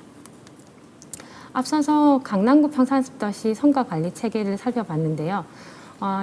이전의 다른 체계들과는 다르게 강남구의 중장기 발전 계획의 전략 방향에 근거해서 지역의 비전 및 목표에 근거한 체계를 구성했다라는 부분에서 좋았고요.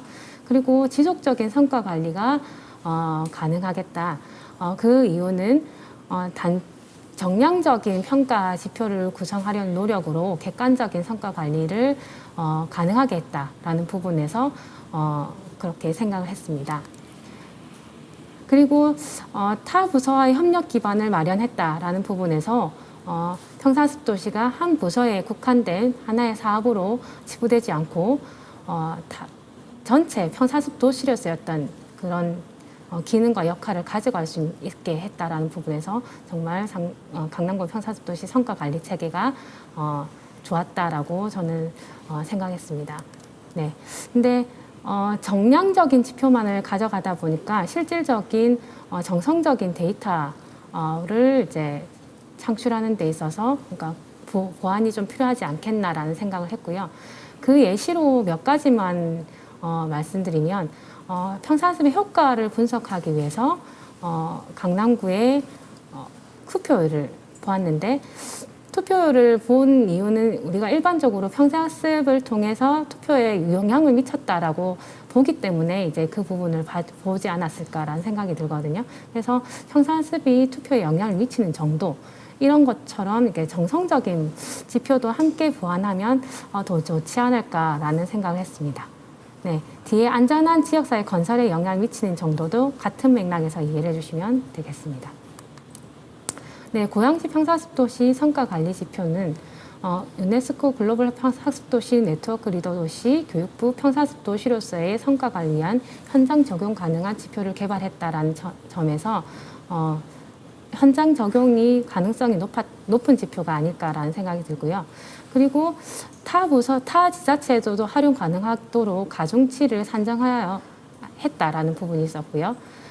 다만 많은 영역별 측정 지표가 있어서 향후에 그 지표, 많은 데이터를 성과 관리를 한다고 하면 많은 어려움이 있지 않을까라는 생각을 해서 향후에 영역별 핵심 지표를 선정해서 최대한 지표를 간소화하는 것이 중요하지 않을까라고 생각이 들었습니다. 성남형 평생교육 프로그램 분류는 데이터 축적 관점에서 평생교육 분류를 중요하게 여겼고, 그리고 기존 한국 육진 분류 체계를 기반으로 함으로써 기존 자료를 연계 가능하게 했다라는 부분에서 좋았습니다. 기존 분류 체계를 더욱더 명확히 함으로써 이해도 높은 분류 체계를 만들었다라는 점에서는 데이터의 어떤 그 신뢰성을 높이는 하나의 어떤 장치로 작용할 수 있어서 좋았고요. 하지만 현장에서 분류를 쉽게 수행하려고 하면 분류 체계표를 쉽게 이해할 수 있도록 만드는 과정도 중요하겠지만 분류를 쉽게 수행할 수 있는 방법적인 측면을 고려하는 것도 중요하지 않을까라는 생각이 들었습니다. 그래서 내용적 성능형 분류 체계와 함께 제시된 진행, 운영, 학습 방법 유형 등이 분류를 쉽게 수행할 수 있는 매뉴얼 제작 및 사례를 제시하는 그런 부분들이 어떤 다양한 그 제언들을 함께 추진해 나가는 것이 꼭 필요하지 않을까라는 생각이 들었습니다. 네. 성과 관리를 위한 전달 체계별 과제라고 해서 어떻게 제시를 하면 좋을까라고 생각을 했는데요. 6화 원칙에 따라서 조금 제시하면 좀 명확하지 않을까라는 생각을 해서 먼저 누가 참여할 것인가 성과 관리에 있어서, 그리고 언제 시행할 것인가, 그리고 또 어디서 주관할 것인가, 그리고 또 무엇을 추진할 것인가, 그리고 왜 성과 관리를 하는가, 그리고 어떻게 할 것인가라는 부분을 함께 전달 체계별 과제에서 국가, 시도, 시군구 간 역할 및 과제로 제시해 보았습니다. 먼저 국가 차원에서는요, 범부처 교육부 국가평생교육진흥원이 함께 참여해야겠다라는 생각을 했고, 주기적으로 시행하는 것이 필요할 것이고요. 여기서 교육부 국가평생교육진흥원이 주관하고 향후에 공통평생교육 지표 개발, 성과 관리를 지원하는 것이 필요하겠다라는 생각을 했습니다. 이러한 활동을 통해서 국가 차원의 평생교육 성과 관리와 성장이 가능하겠다라는 생각을 했고요. 향후에 이러한 성과 관리 공통 지표를 개발하는 역할들을 추진하기 위해서는 국가 차원에서는 법적, 제도적 조직 정비를 필요하겠다라고 생각했습니다. 만약에 조직을 구성한다고 하면 국가평생교육 성과관리센터를 구성한다든지 범부처 차원의 국가평생교육 성과관리위원회를 구성하고 추진하는 등의 어떤 다양한 방법적인 부분들을 실행하면 좋겠다라는 생각을 했고요. 이 차원에서 같은 차원에서 시도 차원의 어떤 역할 및 과제 또한 시도 차원의 역할 과제 또한 시도도 부서 담당 부서 시도평생교육진흥원이 함께 참여하는 것이 필요하겠고, 그리고 주기적으로 시행하는 것이 필요하겠다. 그리고 담당 부서와 시도평생교육진흥원이 주관해서 공통평생교육, 국가가 개발한 공통평생교육 지표를 조사 검증하고 그리고 선택적인 평생교육 지표를 개발, 성과관리 지원하는 것이 필요할 것이다라고 생각을 했습니다. 이를 통해서 지역적인 특성을 고려한 성과지표가 개발되고 성과관리가 가능할 것이다라고 생각했고요. 이러한 차원에서 어쨌든 시도도 똑같이 국가 차원의 어떤 조직 정비, 법적, 제도적 조직 정비가 이제 필요하겠다라는 것을 하겠다라고 판단했습니다.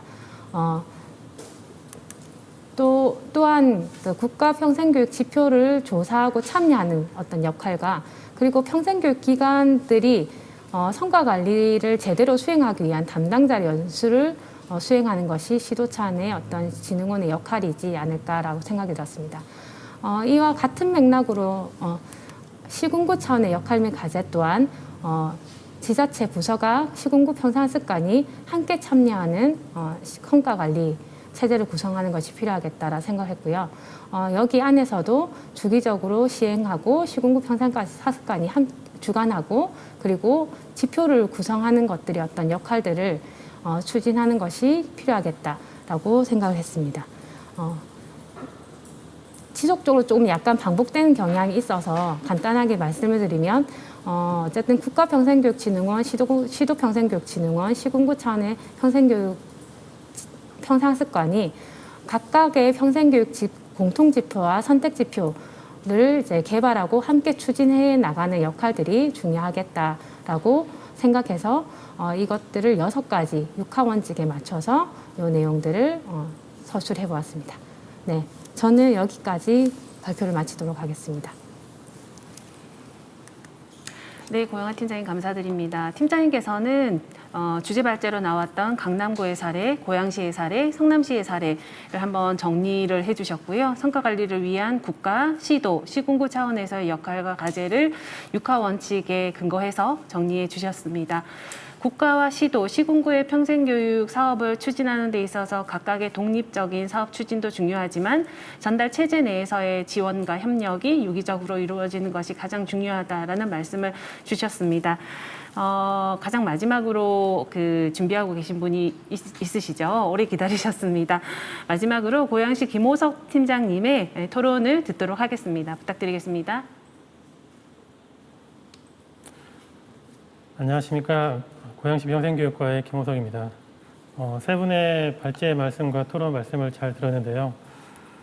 제가 여러분과 함께 토론회에서 남기고 싶은 내용은 고양시가 GNLC의 클러스터 교육계획 모니터링 평가에 대한 클러스터 도시로서 지금 현재 UIL과 그다음에 국제교육계획연구소인 IIP와 함께 이 학습도시 성과관리에 대해서 워크숍과 함께 지금 같이 학습을 진행하고 있습니다. 그때 같이 논의했던 내용들과 고민을 같이 하고 있는 내용들을 포함해서 제가 이 업무를 담당하면서 도시 담당자로서 고민하고 있던 내용을 함께 나누도록 하겠습니다. 먼저 아까 이 성과관리에 관련된 그 관점에 대해서도 말씀이 나왔는데요. 성과관리에 관련된 것을 누구 관점에서 볼 것인가, 이 사람들이 어떤 관점에서 보고 있을까에 대한 논의가 분명히 필요하다고 봅니다. 쉽게 말씀드리면 이 성과관리에 대한 결과를 누가 관심 있게 볼 것인가, 그리고 누구를 관심 있게 보게 할 것인가에 관련된 건데요. 이 평생학습에 관련된 학습도시 변화와 성장에 대한 주체들이 거기에 해당된다고 생각합니다. 먼저 지자체 단체장이나 의회, 그리고 평생교육기관의 대표들인 의사결정자들이 있을 수 있고요. 또 프로젝트를 만들고 프로그램을 수행하고 운영을 하는 그 담당자, 강사, 실무자에 해당되는 기획자가 있습니다. 그리고 이 학습자인 그 시민, 그리고 동아리 회원 이런 분들이 이제 또 하나의 주체가 될 수 있고요. 그리고 이 학습도시의 전체들과 관계가 있는 시도진흥원 또는 각각의 네트워크를 맺고 있는 다른 도시들에서도 이 개별 학습도시의 변화, 성장을 관심을 갖고 있게 될 것입니다.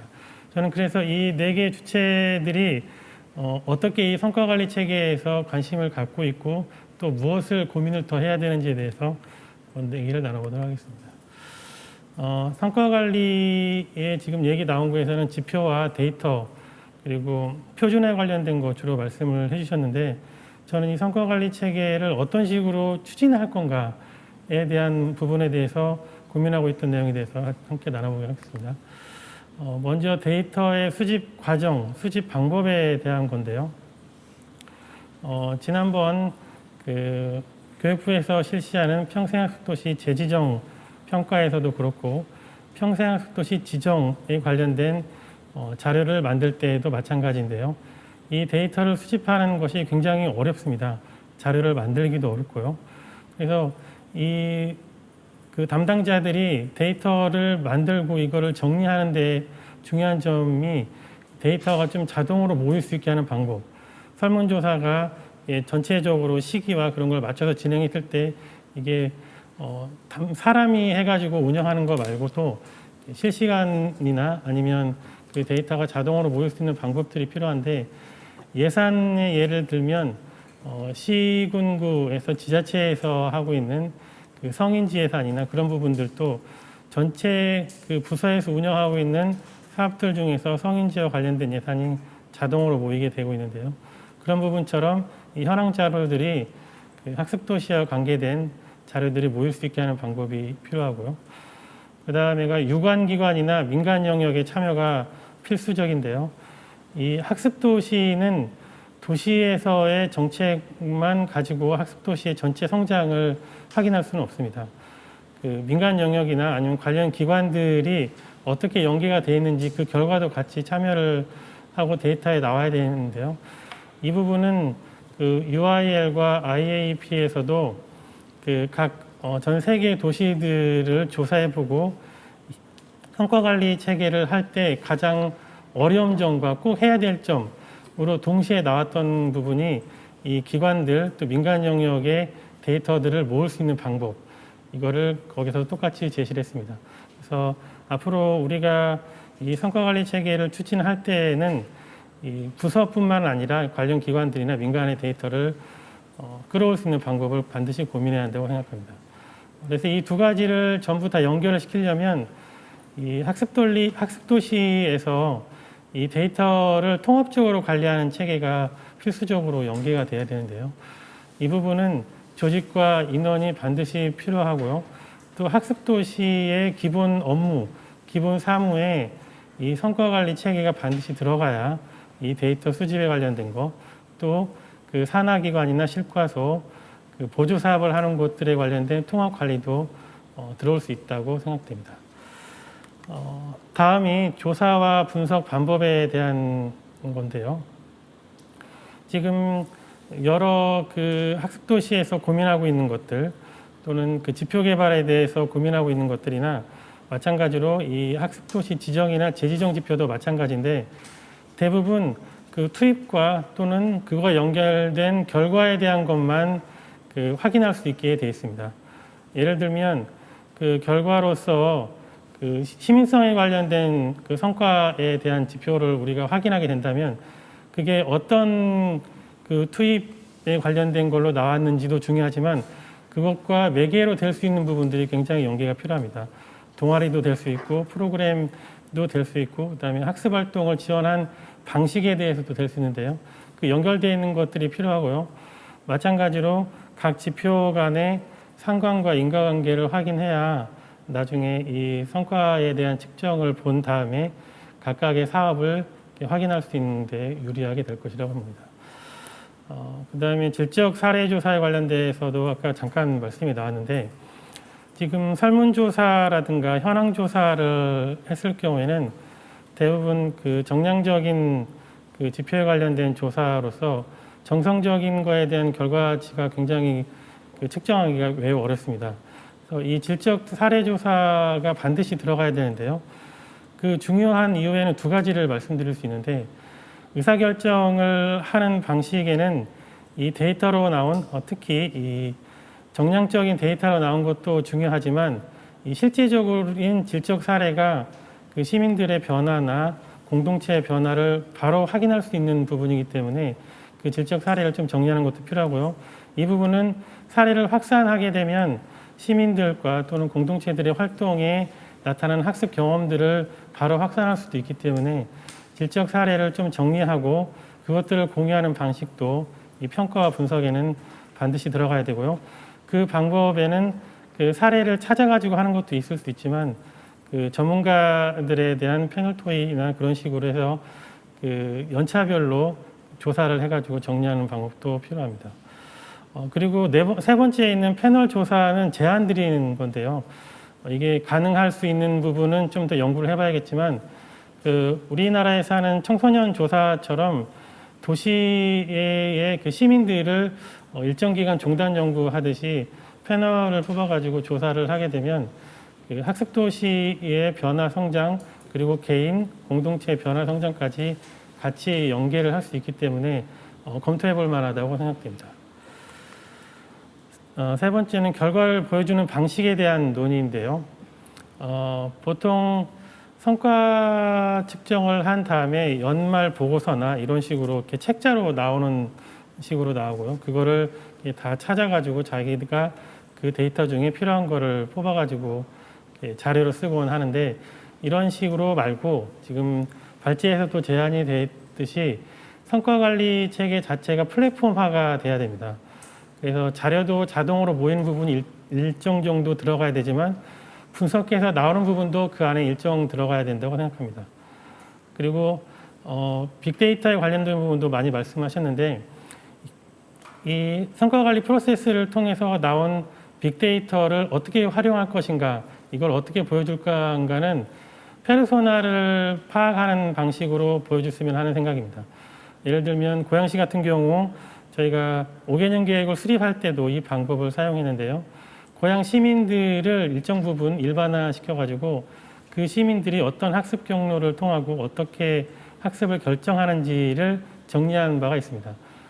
이런 성과관리 프로세서가 나중에 이 학습자들이나 시민 그리고 기관의 정책들에 관련돼서도 이런 식으로 정리가 되면 정책을 개발하거나 기획자들이 기획을 할 때도 참고하기가 매우 유리할 거라고 생각합니다.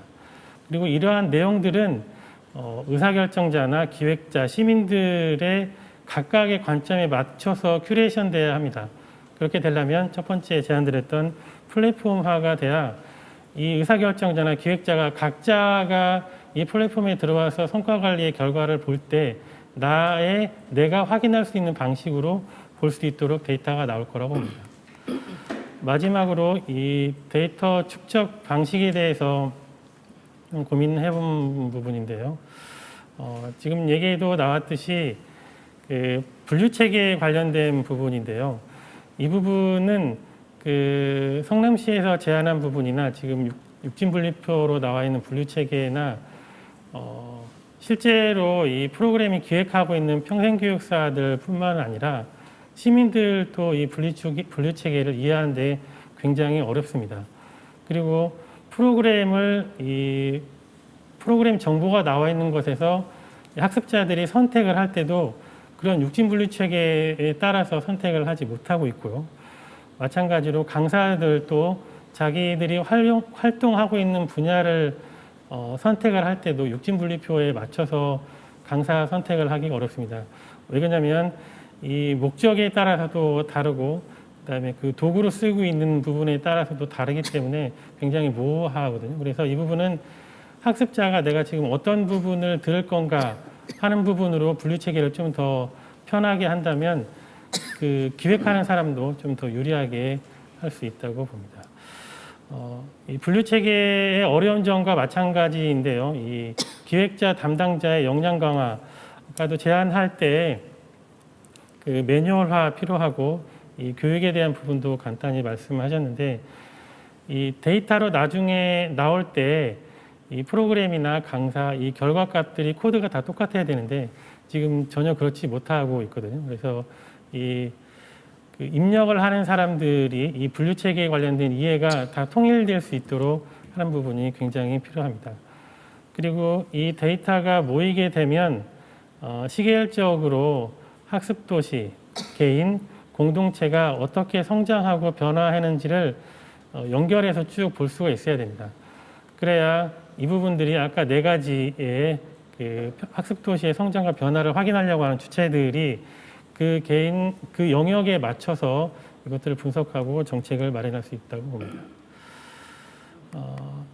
우리 고양시에서 했던 사례 중에 하나를 좀 소개시켜 드리려고 하는데요. 저희가 지금 이제 2년차 하고 있는 건데 7개의 관련 기관들에서 그 37개의 사업들을 하고 있고요. 그게 약 총 3억 원 정도의 사업입니다. 평생교육 관련된 사업들인데요. 가운데 지금 맨 밑에 키워드로 해서 검색을 할 수도 있고 가운데에 있는 화면처럼 개인이나 동아리, 기관 이렇게 활동하는 방식이나 아니면 프로그램 육진분류 체계에 관련돼서 지원받고 싶거나 아니면 활동하고 싶은 방향 또 프로그램 유형에 따라서 검색을 하게 되면 그 시민들한테 그 분류 관심사에 맞는 사업이 자동으로 도출되도록 이렇게 했습니다. 그래서 관련된 부서에 또는 관련된 기관과 연락해가지고 이 사업들을 운영할 수 있도록 되어 있는데요. 이 부분들이 이 데이터로 나중에 모을 때 이 분류 체계나 아니면 빅데이터로 모일 때의 방식에서 참고할 수 있을 거라고 생각됩니다. 저는 이 UIL과 IAP 또는 이 교육계획 모니터링 평가를 같이 고민하고 있는 도시들과 지금 거의 한 2년 동안 논의를 같이 해본 결과 가장 중요한 점은 이 성과 관리를 보여줘야 될 사람, 보고 싶어하는 사람들의 입장에서 제대로 데이터가 구현이 돼야 되고요. 그리고 그 사람들 또는 그 입력하는 사람들, 데이터를 모으는 사람들이 너무 과부하가 걸리면 되지 않습니다. 그래서 데이터를 모으는 방식들, 그리고 그게 결과값으로 나타날 때는 프로그램의 개별화 전략을 하듯이 이 성과 관리 자체도 이 이해관계가 있는 사람들한테 원하는 방식으로 보여줄 수 있는 그런 체계가 구축돼야 된다고 생각합니다. 세 분의 발제 말씀에 대한 저의 내용들을 마치도록 하겠습니다. 감사합니다. 네, 팀장님 감사합니다. 김호석 팀장님의 토론은 글로벌이지만 또는 로컬적인 차원에서 고양시의 사례를 중심으로 성과 관리에 대한 아주 세세한 프로세스를 설명 주셨습니다. 데이터 수집을 어떻게 해야 하는지, 또 어떻게 분석해야 하는지, 그 결과는 누구를 위해서 어떻게 보여줄 것인지에 대한 세부적인 설명들을 주셨습니다. 향후에 평생학습 도시들이 성과 관리 체제를 구축할 때 실제적으로 고민하셔야 하고 준비할 수 있는 내용들에 대한 토론이 아니었나 생각을 합니다. 지금까지 토론해주신 세 분의 토론자분들께 감사를 드립니다. 이제 지정 토론은 마치고 온라인으로 함께 참여하고 계시는 분들께 질문을 받아보도록 하겠습니다. 저희가 사전에 그 발제 자료가 송출되기 전에 성과관리 체제 구축이라는 주제로 질문을 몇 개 받았습니다. 부천시 평생학습센터 김선실님, 경주시 평생학습과적관 노태일님, 부천시청 평생교육과 정혜경님, 용인시청 평생교육과 김영림님, 청양군청 평생교육팀 김진님 등 많은 분들께서 사전 의견을 주셨는데요. 아마 이 올려주신 질문들이 오늘 토론을 통해서 일부는 답변이 되시지 않았을까 생각을 합니다만 실시간으로 남겨주신 그 질의사항과 함께 토론자분들께서 답변을 주시도록 하겠습니다. 올려주신 주제 그 질의 중에 몇 가지만 추려서 소개해 드리도록 하겠습니다. 주제와 관련된 질문이시기도 하고 앞서 사전 질문들을 통해서 댓글로 남겨주신 질문들이기도 합니다. 이 질문은 이제 김현수 교수님께 드려야 할 것 같은데요. 첫 번째 질문입니다. 평생학습 도시별 특성과 상황을 고려한 평생학습 성과 지표 체계 구축이 꼭 필요한가요? 라는 질문이 하나가 있고요. 함께 같이 드리도록 하겠습니다. 김현수 교수님께서는 평생학습 도시의 신규 평가 그리고 재지정 평가가 행정의 효율성을 강조한다라고 하셨는데 그렇다면 학습자의 초점을 둔 성과관리 체계 구축을 위해서 향후에 평생학습 도시 평가의 개선 방향을 말씀 주신다면 어떤 것들이 있을까요? 라고 질문을 남겨주셨습니다. 바로 이어서 교수님께 답변을 부탁드리겠습니다. 교수님. 네, 좋은 질문 감사합니다.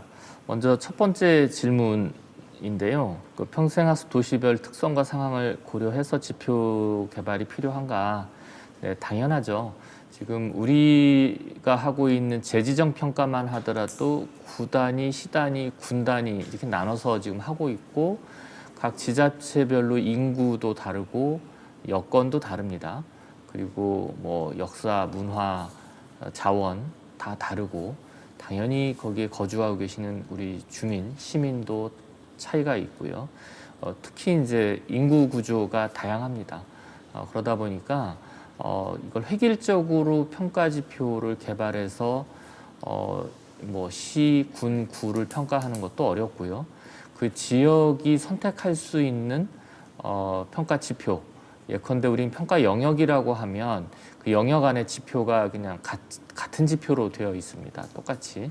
그러다 보니까 실제 그 지자체, 도시마다 중점적으로 우리 평가 기간이 보통 뭐 3년 이렇게 되면 3년 동안에 추진한 역점을 둔 사업이 다를 거예요, 분명히. 그런데 우리 평가 지표에는 지난 3년간 추진한 요 지표에 관한 것만 제출해라. 뭐 이렇게 하니까 정량적이든 정성적이든 우리 도시가 지향하는 지금 우리 도시 여건 실정에 따라서 추진했던 사업이 제대로 평가가 안 될 수도 있는 경우를 많이 봤습니다.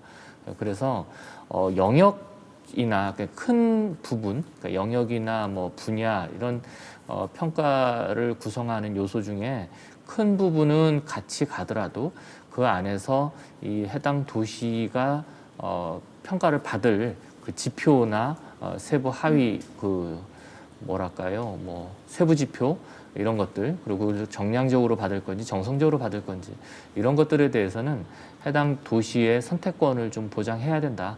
그래서 해당 도시의 특색이 좀 살아날 수 있도록 평가 지표의 자율성이 좀 더 부여가 돼야 된다라고 생각을 합니다. 현재는 우리가 그냥 추진 체계 그리고 운영과 성과 이렇게 세 가지 영역으로 되어 있고 각각 정량과 정성 이렇게 되어 있는데 도시의 의견들을 많이 좀 수렴을 해서 각 도시는 해당 영역을 평가 영역을 해당 지표를 어떻게 구성을 하는 것이 좋을지를 의견을 좀 들어서 물론 그것이 적절해야 되겠죠.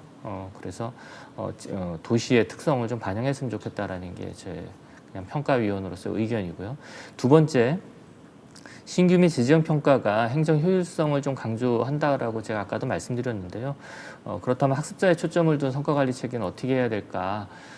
지금은 우리 평가 지표, 아까 말씀드린 지표도 사실은 우리 그 평생교육 전담 조직, 전담 부서, 전담 인력이라고 하는 평생교육사 분들의 어떤 우리 평가 주관 기관에서 약간 배려를 한 것 같아요. 그래서 그러다 보니까 아까 같이 우리 도시 실정에 맞게 평가를 받고 싶어서 다른 지표를 썼으면 좋겠는데 그냥 하나의 지표를 쓰는 거, 이것도 굉장히 탁상에서 이루어지는 전형적인 행정 중심 발상인 거죠. 그것도 도시의 의견을 들어야 되는 거고, 그래서 아까 제가 행정 효율성을 좀 지향하고 있다라는 게 좀 다양한 의견들, 학습 도시들의 다양한 의견들을 좀 들어야 되고, 다양성을 어떻게 잘 녹여놓을 것인가, 그러면서 공통 지표와 특성화 지표를 어떻게 잘 좀 우리 도시들의 특성을 잘 반영할 수 있도록 할 건가, 그러면서도 평가의 공정성을 훼손하지 않을 건가가 가장 숙제인 거고요. 그런 측면에서 학습자의 초점을 둔다 그러면 아까 말씀드린 우리 성과를 어디에 둘 건가, 성과라는 게 우리 프로그램 끝났다고 금방 나타날 수 있는 거, 만족도 조사 결과 정도, 뭐 1수준이죠. 가장 낮은 수준. 그거보다는 정말 우리가 이 학습도시 이 사업 또는 학습자들이 평생교육 과정, 평생학습 과정에 참여함으로써 궁극적으로 얻어지는 거, 얻어가는 거, 달성한 게 뭘까? 이런 거에 대한 논의가 좀 더 필요하다. 그래서 뭐 행복이라는 걸 어떻게 측정할 수가 없지만 만약에 학습자의 행복 이런 것이 평생교육의 목적이라고 하면 저는 그거를 어떻게든 측정해낼 수 있는 방법을 구안해내야 된다. 그냥 하기 쉬운 정도로의 평가에 머물러서는 여전히 누구한테는 만족스럽고 누구한테는 만족스럽지 않은 그런 평가로 끝날 가능성이 높고, 그런 측면에서 좀 행정 효율성을 강조한다라고 제가 말씀드렸던 겁니다. 네, 이상입니다. 네, 교수님 감사드립니다. 지금 함께하고 계신 지자체들도 굉장히 많으신데요. 뭐 나주시, 성동구, 상주시, 과천시, 인천 서구, 부천시에 굉장히 많은 학습도시들께서 참여해 주셔서 그리고 의견 개진해 주셔서 감사드립니다. 뭐 충남진흥원, 울산진흥원, 한국평생교육사협회, 한국평생교육청년합회 모두 참여해 주시고 계셔서 세미나를 진행하면서 굉장히 그 의미 있게 진행할 수 있게 되어서 기쁩니다. 응원 댓글 보내주신 이문정 선생님 그리고 신민선 교수님도 참여를 해주셨네요. 저희 평생학습도시 20년의 성과를 함께 다룰 수 있는 중요한 자리가 되기를 바란다라고 응원 댓글 주신 것 같습니다. 예, 다음 질문을 읽어드리겠습니다.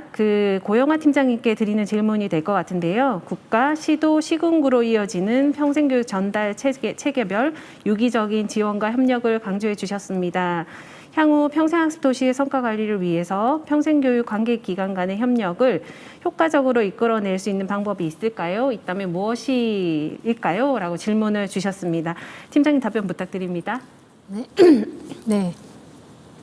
먼저 성과 관리에 앞서서 저희가 이제 그 성과 관리를 개념을 아까도 말씀드렸지만 모니터링을 통해서 성과를 환류하는 이런 체계를 통해서 성과를 이제 지속적인 성장을 하는 게 전제가 되어야 된다라는 부분을 아까 말씀을 드렸는데요.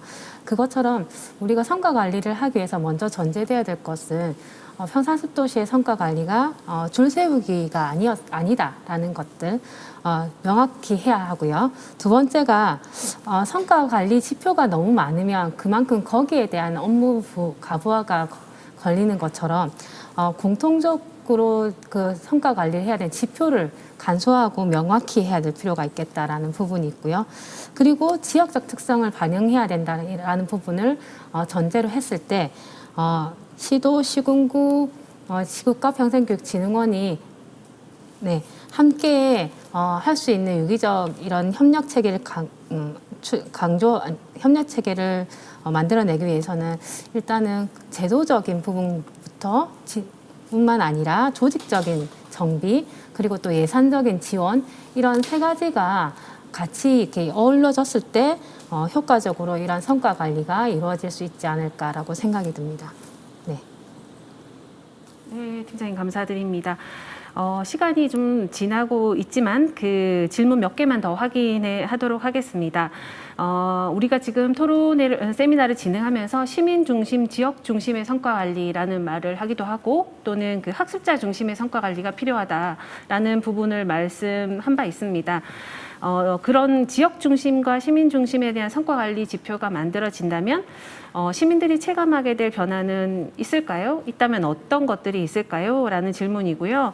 이게 그 학습 도시의 지역 중심으로 좀 원하는 답변일 것 같아서 김보석 팀장님께 여쭙겠습니다. 한 가지 더 이어서 말씀드리면 코로나19 이후에는 이제 지금까지 우리가 가지고 있던 다양한 표준이 바뀔 것이다라고 하시면서 그렇다면 평생학습 도시에서 적용되는 새로운 표준은 어떤 것들이 있을까요? 라고 질문 주셨습니다.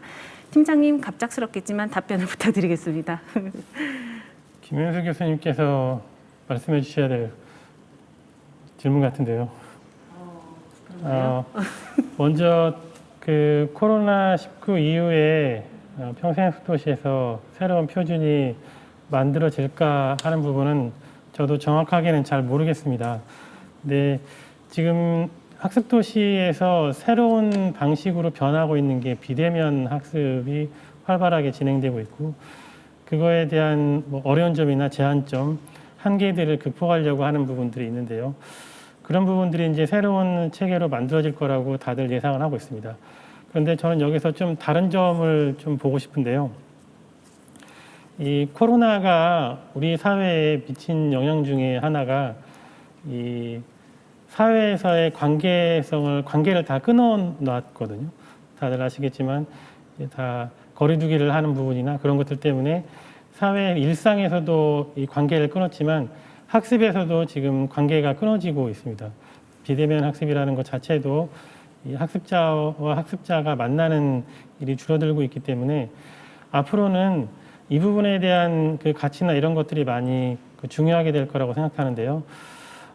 실례로 저희 고양시에서 1년에 한 번씩 그 사부작 랩이라고 하는 시민 교수님들의 연구 모임이 있습니다.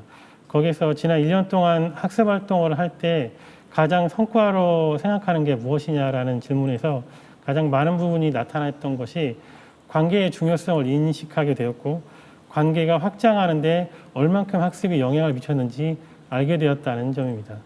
그래서 앞으로 코로나 이후에는 이 사회적 회복을 위한 방식이 관계의 회복이라고 하거든요.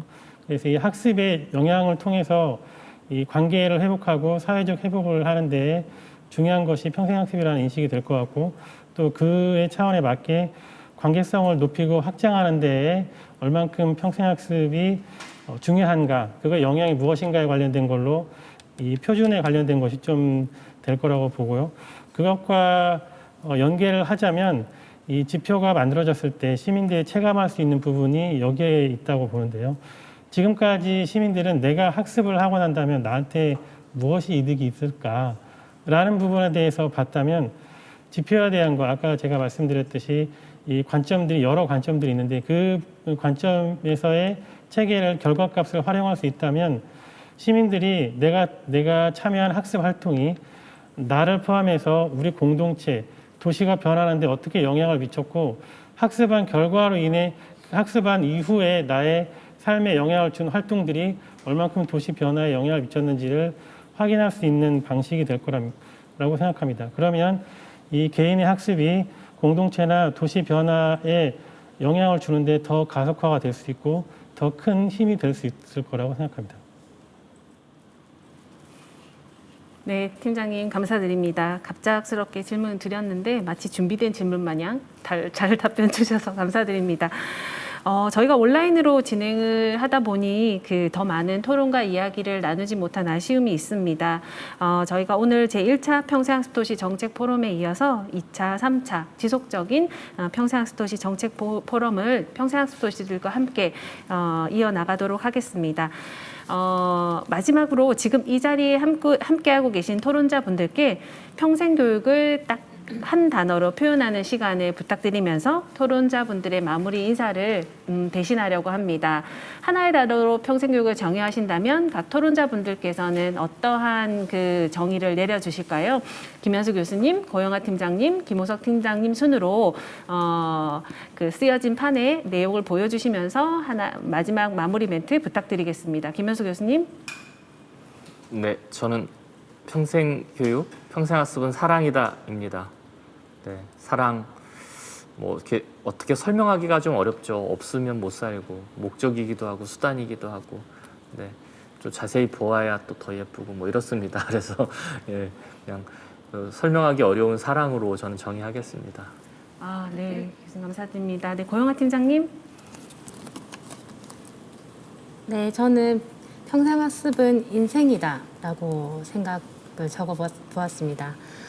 우리가 태어나서 나이 들어서 죽을 때까지 우리가 평생학습을 해야 된다라는 것처럼 인생에서 모든 과정들이 이제 행복과 뭐 다양한 것들 경험하는 이걸 학습을 통해서 모든 경험이 이루어지지 않을까라는 생각이 들고요.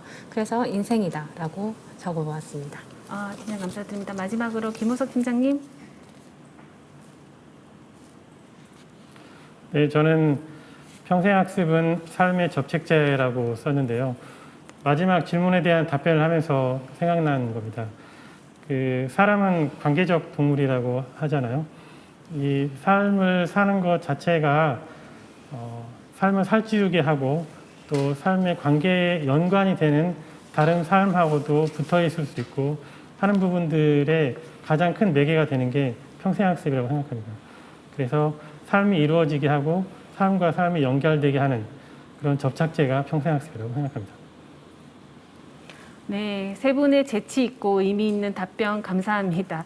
오늘 제1차 평생학습도시 정책포럼을 함께해 주신 고양시와 긴 시간 또 온라인을 통해서 함께해 주신 전국의 평생교육 관계자 여러분께 깊은 감사 인사를 드리면서 이 시간 모두 마치도록 하겠습니다. 어려운 시기에 모두 건강하시길 기원드립니다. 감사합니다.